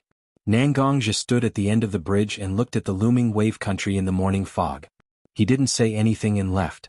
Originally, because they had to worry about the speed of an ordinary person, Naruto and the others spent a lot of time on the way to Wave Country. However, this time they were traveling with Nangongjia. Naturally, they could travel at full speed. There was nothing special along the way, so after a short journey, Nangongjia arrived at the gate of Woodleaf Village. It was also a coincidence that the gatekeepers were still the two who didn't recognize him in Watergate, Gang Zitai and Shinyu Chuyun. This time these two people recognized Nangongjia. They didn't stop Nangongjia and entered Woodleaf Village. After bidding farewell to Kakashi and Naruto, Nangongjia also returned to his home. "How long has it been since I came back?" Nangongjia asked himself quietly. He found that he hadn't come back for several years, but the house was still very clean. It seems that Yabuki cleaned up the house for him again. Nangongjia just entered his house, but an umbu suddenly appeared in front of Nangongjia. But Nangongjia looked very calm. There was no trace of panic when a person suddenly appeared in front of him. "Nangong Shinobi, Hokage invites you." Sure enough, this umbu belongs to the 4th Hokage, Watergate's umbu. I was going to see Watergate. Although the time is different from what I imagined, it doesn't matter. Nangongjia smiled and suddenly his figure disappeared. As an umbu, it is common for him to suddenly disappear, but his target suddenly disappeared in front of him. This is simply a disgrace to the umbu. But there is no way. Nangongzhi is indeed much faster than him. Such an uncomfortable mood can only be endured by himself. The Umbu surrounded him and finally found Nangongzhi's figure, and hurriedly used all his strength to catch up. As the person who invited Nangongzhi, if he is left far behind by Nangongzhi, how can he survive in the future? Chapter 267. So, you're back? After leaving Konoha for more than 2 years and nearly 3 years you came back again? Watergate sat in his seat and looked at Nangongzhi with a faint smile. When Watergate first returned to Woodleaf Village, he actually hoped that he could use Nangongzhi's power and reputation to stabilize the situation. After he left Woodleaf, those ambitious people were ready to make trouble.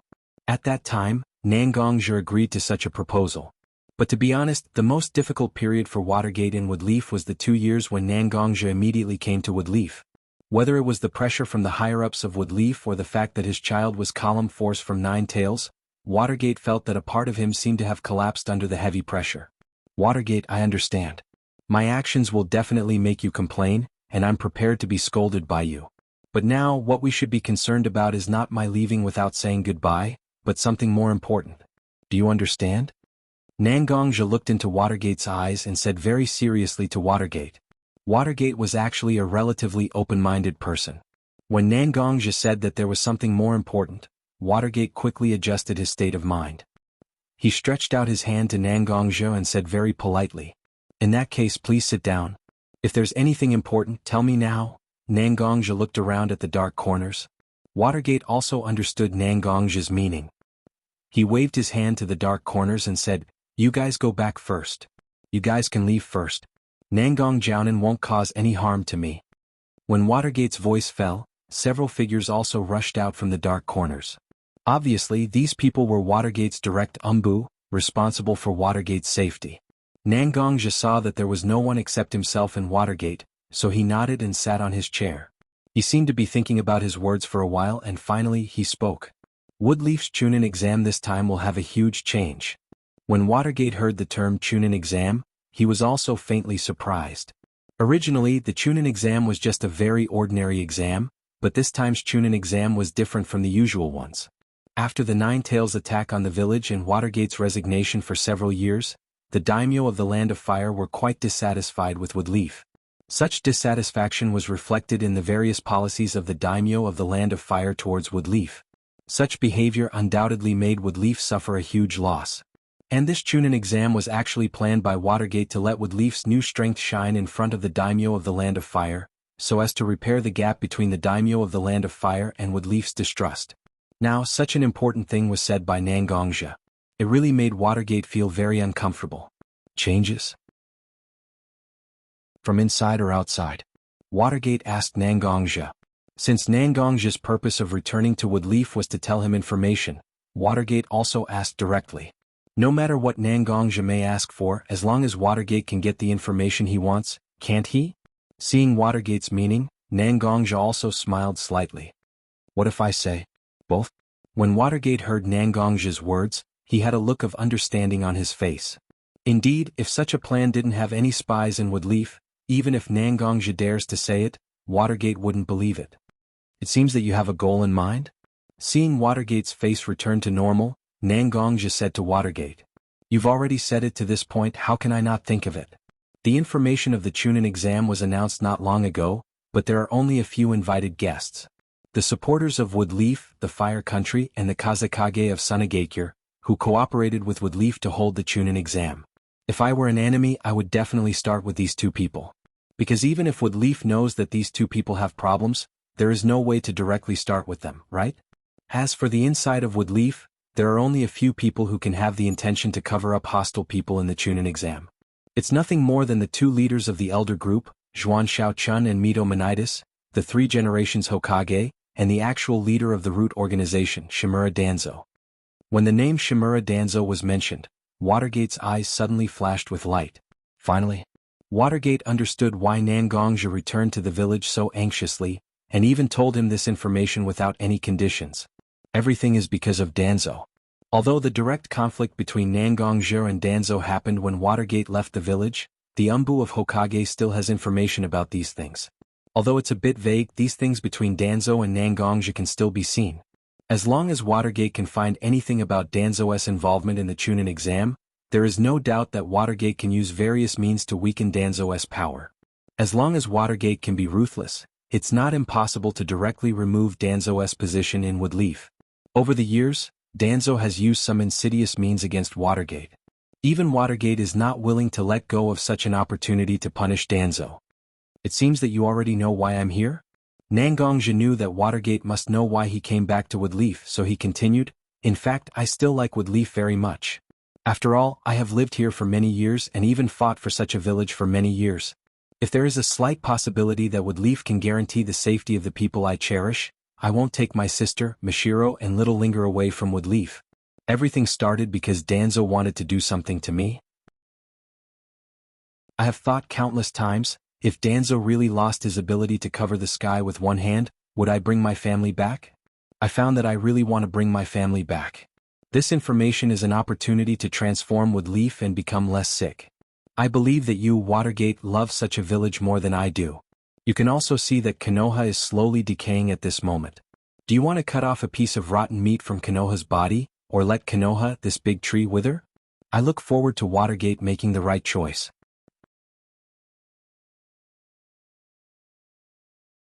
Chapter 268. It has to be said that language is really a magical art. In the beginning, although Watergate seemed to be polite to Nangongzhi, Watergate actually didn't trust Nangongzhi in his heart. After all, Nangongzhi has been in the Woodleaf for a long time, and Nangongzhi wasn't a ninja trained by the Woodleaf, so Nangongzhi's loyalty to the Woodleaf was really questionable. When Kakashi returned to the Woodleaf, not only did he hand over his task, but he also told Watergate about the relationship between Nangongzhi and the Blood Cloak Pavilion. Although the Blood Cloak Pavilion didn't cause any major trouble in the past few years, as the leader of an organization, the Blood Cloak Pavilion quietly scattered its seeds in every country. On the contrary, the other party still actively expelled them in the name of charity, which would only make people despise them for no reason. Therefore, whether it was the Land of Fire or other countries, they could only pinch their noses and let the Blood Cloak Pavilion set up a medical center in their country. However, there are many umbu around each medical center from time to time, and once there is a move, it will be reported to the high-level ninja of each village. But this time, in the conversation with Nangongzhi, Nangongzhi didn't hide anything, and directly analyzed the pros and cons for Watergate. How important the Chunin exam is, Nangongzhi was very clear in his heart. "Okay, I believe you. What kind of information do you have?" Watergate looked at Nangongzhi, although Nangongzhi was too straightforward when talking to him, and he didn't even have the slightest intention to conceal his purpose. But Watergate didn't hate such a person. In the past few years he has dealt with the elders of Kiba and the group of old guys en route. Their cunning appearance really made Watergate feel a little tired. Suddenly, a person like Nangongzhi appeared, so Watergate also felt a lot more relaxed. The information I got is not so perfect, but now I can be sure that the Sand Village has been pulled into this group of people who want to do something big in the Woodleaf. After all, in the last Shinobi World War, the Sand Village lost a lot of people, and they have a motive to hate the Woodleaf. At the same time, it seems that one of the Sannin of the Woodleaf, Orochimaru, is also involved. It is worth noting that Orochimaru used to be a member of the Akatsuki. Although Orochimaru betrayed the Akatsuki in name, there are still some connections between the two sides. This plan to attack the Woodleaf inevitably has the Akatsuki in it. Nangongzhi saw that Watergate seemed to have trust in him, so he directly said this information to Watergate. Sand Village, Orochimaru, Akatsuki. Watergate heard these three names and his eyebrows wrinkled. After all, none of these three are easy to provoke, and now they want to join forces to find trouble with the Woodleaf? This was truly a troublesome matter. It seems that it's time for me to let my master come back secretly. When the time comes, the Woodleaf will have me, the 3 generations, and my master, 3 Kage-level powerhouses. But the other side also has Kazekage, Orochimaru, and maybe even some Akatsuki members. In fact, we are in a passive state of defense. In such a state, we must make sure that there is an essential gap between our strength and the enemy's strength. But now, it's obvious that the strength gap between the two sides is not big and we are even losing. After saying that, Watergate looked at Nangongzhi. When Nangongzhi had a conflict with Root before, the strength he showed was already Kage level or infinitely close to Kage level strength. If such a strong force joins his side, the odds of winning will definitely be much higher. Watergate's gaze was so obvious, Nangongja naturally understood Watergate's meaning, so he said to Watergate, "Since I'm here, naturally I'm not prepared to be a bystander. But you should also be clear about my condition. Woodleaf's rotten meat has been staring at me. After this matter, although Woodleaf may suffer some losses, but as the Hokage who can lead the whole village to resist the invasion of other people, such a name is extremely good for you. You get fame, I get safety, these two don't seem to have any conflict, right? Even if this rotten meat is really cut off, the power in your hands will be stronger. What's not to like?" Nangongja looked at Watergate and said with a smile. Although he doesn't like this kind of method, after all, he is the leader of the Blood Cloak Pavilion. Even if he doesn't like this kind of thing, he must understand it in his heart. For Woodleaf, Watergate, and Nangongja, Danzo is a thorn in their flesh, a thorn in their flesh, and a thorn in their flesh. If he can solve this problem as soon as possible, it's naturally a good thing. You go back first, this matter is of great importance and it involves a lot of interest. Although I am the Hokage, this village is not under my control. If I make a decision, I will send someone to inform you. Although Watergate's words sound like a tactful refusal, Nangongja knows that Watergate has already been moved. But the Hokage family is not only composed of Watergate, there is also the existence of the three generations. Even if Danzo is disloyal, he is an old comrade of the three generations. Watergate has no way to decide Danzo's life and death. This trip, in fact, has already fulfilled Nangongja's expectations. Because as long as a new force like Watergate agrees with his ideas, then in order to fight for the interests of his new generation, in order to help those who support him to gain benefits, Watergate has no way to retreat. In that case, then I will take my leave. Nangongja cupped his hands to Watergate and was about to leave, but he couldn't help but say to Watergate, "Take care of Naruto more. In this battle in the Wave Country, Naruto has begun to awaken the Nine Tails chakra in his body. Although he can now forcibly control the power with his own consciousness, once the power is released too much, it will definitely go berserk. Go back and discuss with Shinakushina whether to continue to strengthen the seal of the Nine Tails or start to teach Naruto to use the power in his body. I hope you can make a decision early." After all, Nangongja was responsible for protecting the safety of Shinakushina and Naruto when Watergate left the village. He has a natural concern for Naruto and Nangongja. So although he knows that these words are not appropriate, Nangongja still said it. "Don't worry. Kakashi has already told me these things when he came back. When I get home, I will naturally discuss this matter with Shinakushina and Naruto." Watergate didn't seem to take Nangongja's overstep to heart. Instead, he smiled brightly at Nangongja, as if he was very happy that his son could be cared for by others. You're tuning in to the Han Lee's Wuxia Chronicles YouTube channel. We're so grateful for your support, and don't forget to subscribe to join us on this incredible journey through captivating stories.